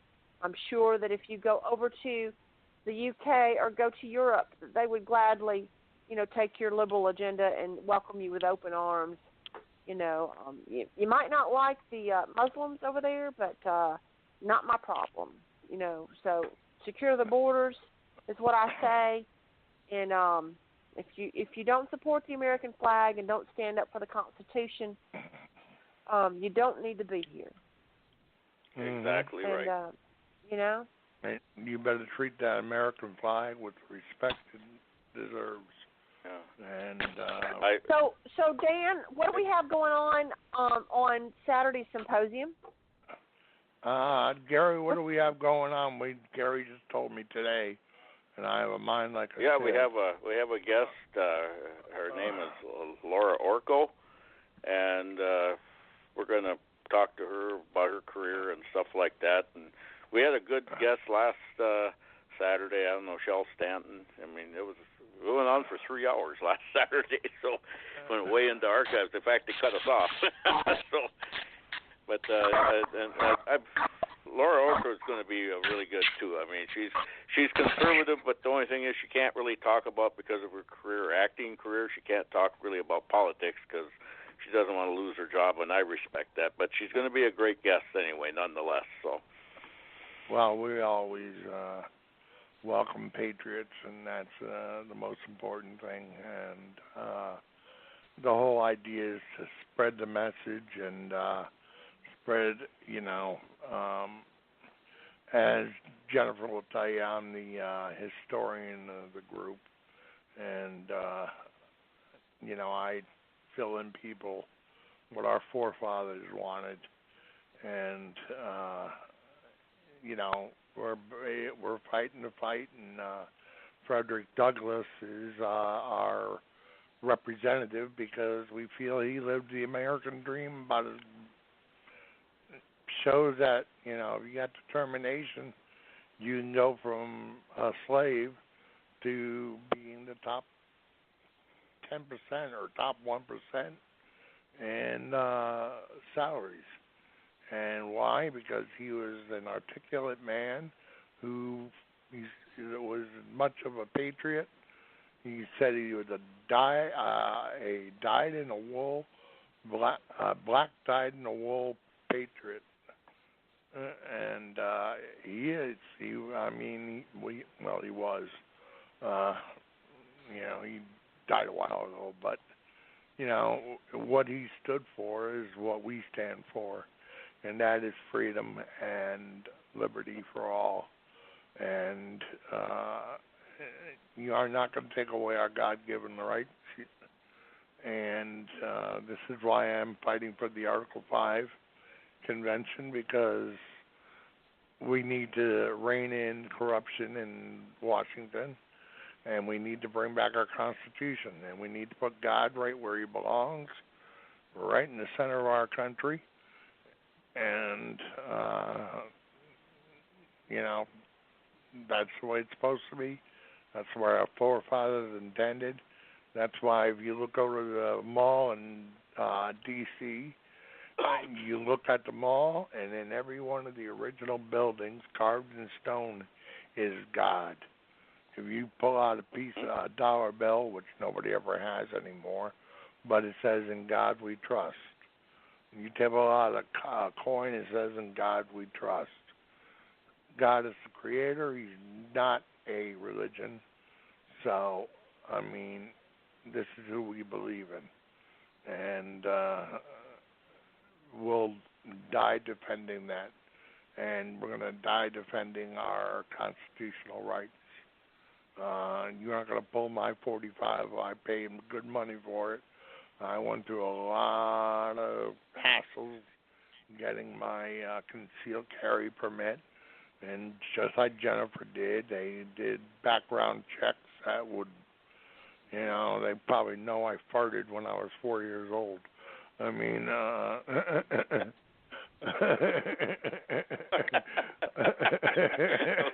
had to laugh at that one. Well, they know me well, and they say you're not allowed to have a gun. But I'm working on that. I'm going to be addressing that issue with the governor of the state of Tennessee, seeking the full pardon and closure of all of my criminal activity when I was a young man, and possibly be running for state senator or governor for the state of Tennessee. Go hard or go home. Well, as long as you, I don't know what you did, but as long as you've, paid your price and, Actually, it was false convictions, unjust prosecutions. It was the judicial systems. I actually copped the Alford plea on convictions that I was not guilty of. This is preventing me from carrying a weapon at this time. Judge would not dismiss a case after I went back and forth to court for 2.5 years. He would not dismiss a case due to the fact it was a police officer's wife who brought the charges against me. So I was completely innocent. Also, to let you know, I was attacked by 4 officers in the county jail here, stripped naked. They broke both of my hands, and I went through a torture process for 14 days. I brought a civil lawsuit against the city, and the corrupt lawyers in the judicial system failed me in my civil case against the city of Knoxville. Jeez. Well, Gary, yes, that's what I did have a full mental breakdown. I laid in there naked for 14 days and was tortured. Well, Gary, what do you do? You're like, what do I do? Yeah, you guard. You're a guard, aren't you? Well, I worked at the prison at the state hospital. I mean, there was a prison there but they were sex offenders. That's where I worked there, and we don't. What we have, it's a little different in a regular prison. We don't have any means of defending ourselves, stuff like that. We have a man down button. That's about all you have. Of course, firearms are not allowed there. In fact, they don't even want firearms on the property, even in your vehicle. So I can't even carry one in my vehicle when I'm on that property. So it's a little bit. Well, with the new execution law I'm proposing, they wouldn't have to. With the new execution law that I'm proposing, your job would be obsolete because all those heathens would be dead. Well, if they're mentally ill. Some of them did some stupid things. Like there was a college prank where they had to run around for initiation, had to run around a block naked or something, and they got caught. And, of course, that's considered a sexual offense. That's not a heinous crime. I'm talking about the rapists, the pedophiles. Those heinous crimes need to be public execution. I understand, but, see, they kind of lump them all into that category as different grades of them, class 1, 2, and 3. Sexual offenders. And some of them are very repentful, I believe, and some of them are going to be there for life. They don't care what they've done. It's a mental thing too. And I agree. I don't know. if you have a child, and you want to protect that child, and and I couldn't say this like when I worked there. I can say it here, but I said if they break out, I mean they're protected in there. But if they break out and they try to harm a family, they're probably going to end up getting shot, because if they try to molest somebody's kid, they're darn right the father's going to be, or the mother, they're going to protect their children. That's just natural. If anybody tried to hit my girls, if they Hell, tried to go no after fear my like girls. a man's child being raped. Mm-hmm. Yeah, you don't even want to think that. I don't even want to think that way. I mean, it's a thought I don't want to think of. I mean, I know it happens, but it's just horrible things in this world. I was raised, in a Christian family. Our brains weren't even wired to even think that way. I mean, I was raised to do the right thing, to be honest, and to do I'm not perfect. None of us are, but I certainly obeyed the laws. I never been in trouble with the law. Never, actually never seen the inside of a jail until I worked there. So. But anyway. Well, I mean, if when my girls were young, their youngest one is 34, so they're all old. Now, before you continue, does your girls, are they trained in firearm usage, and can they handle a gun? They live in Rhode Island, and they think that guns are terrible. And I keep on arguing with my brother, who still lives up there, and is like, I'll never carry a firearm. And it's like, well, you know something? I never take mine off, and I don't care where I am.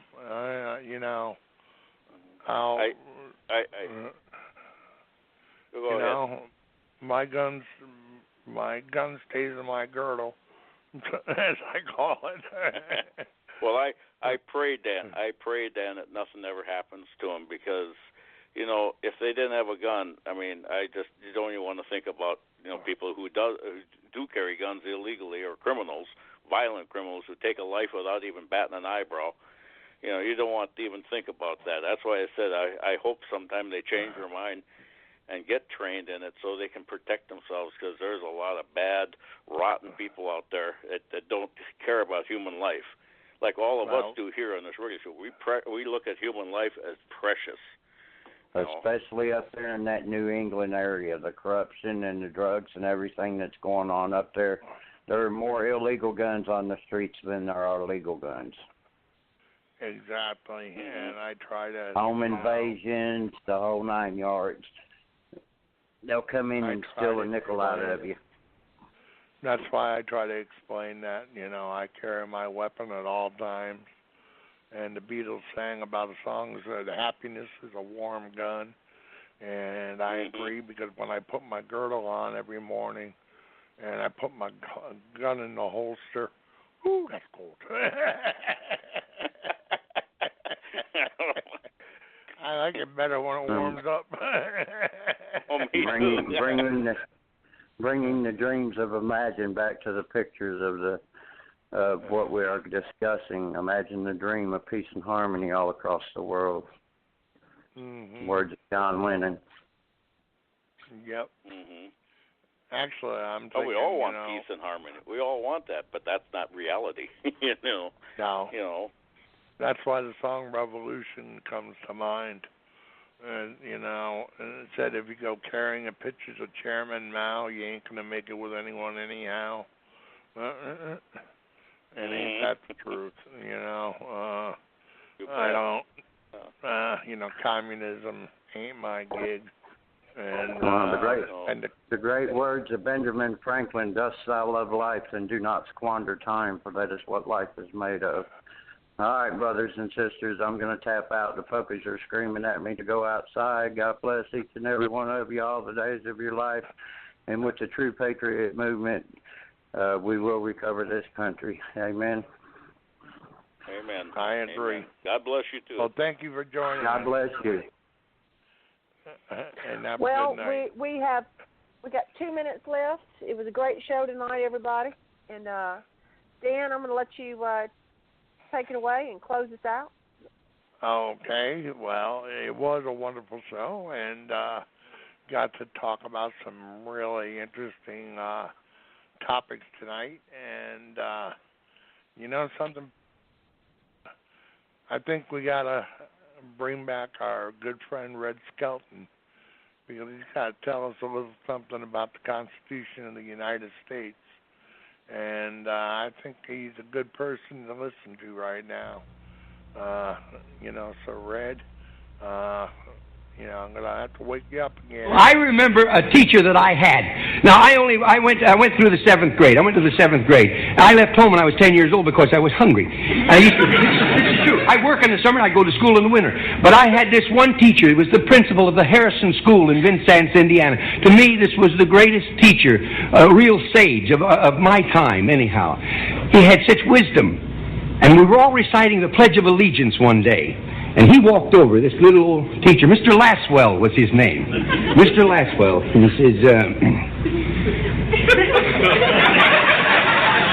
he says, I've been listening to you boys and girls recite the Pledge of Allegiance all semester.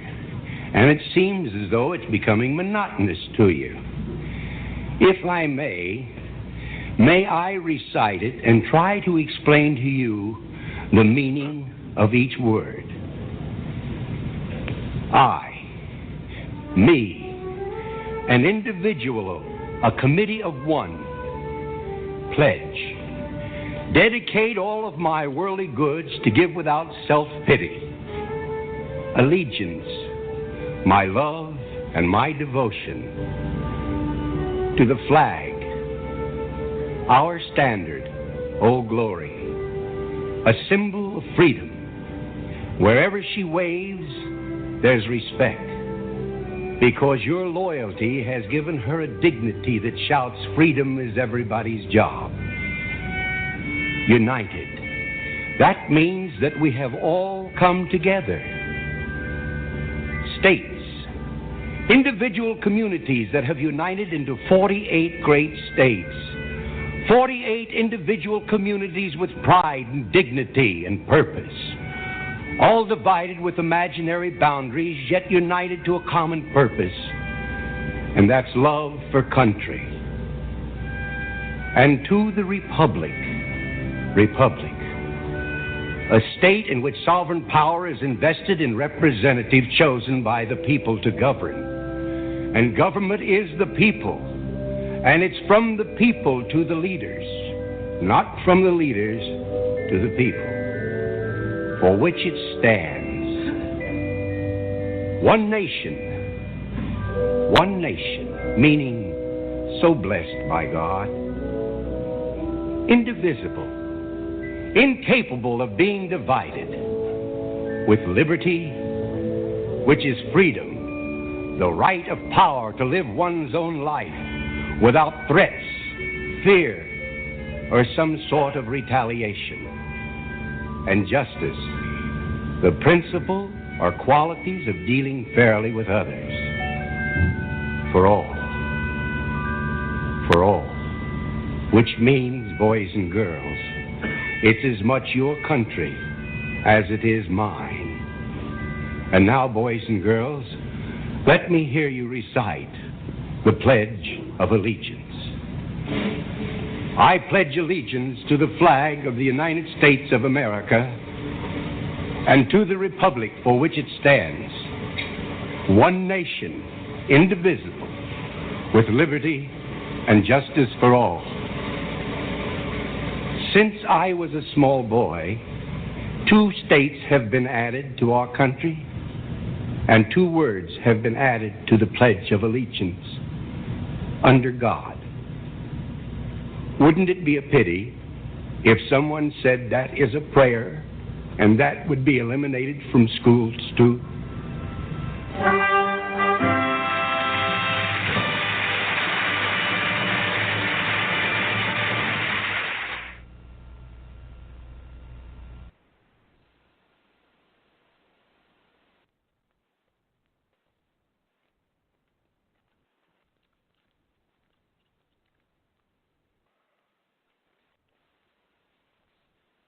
Discover your new favorite grocery store today, because a brand new Walmart Neighborhood Market is now open near you. you'll find low prices you can trust every day on the groceries your family needs most, like fresh produce, quality meats, and more. Plus, save on prescriptions in our pharmacy. Walmart Neighborhood Market makes it convenient to get everything on your grocery list. Come meet your new neighbors today at the brand new Walmart Neighborhood Market at Lockwood Ridge Road and 53rd Avenue East in East Bradenton. Save money, live better, Walmart. Discover your new favorite grocery store today because a brand new Walmart Neighborhood Market is now open near you. You'll find low prices you can trust every day on the groceries your family needs most, like fresh produce, quality meats, and more. Plus, save on prescriptions in our pharmacy.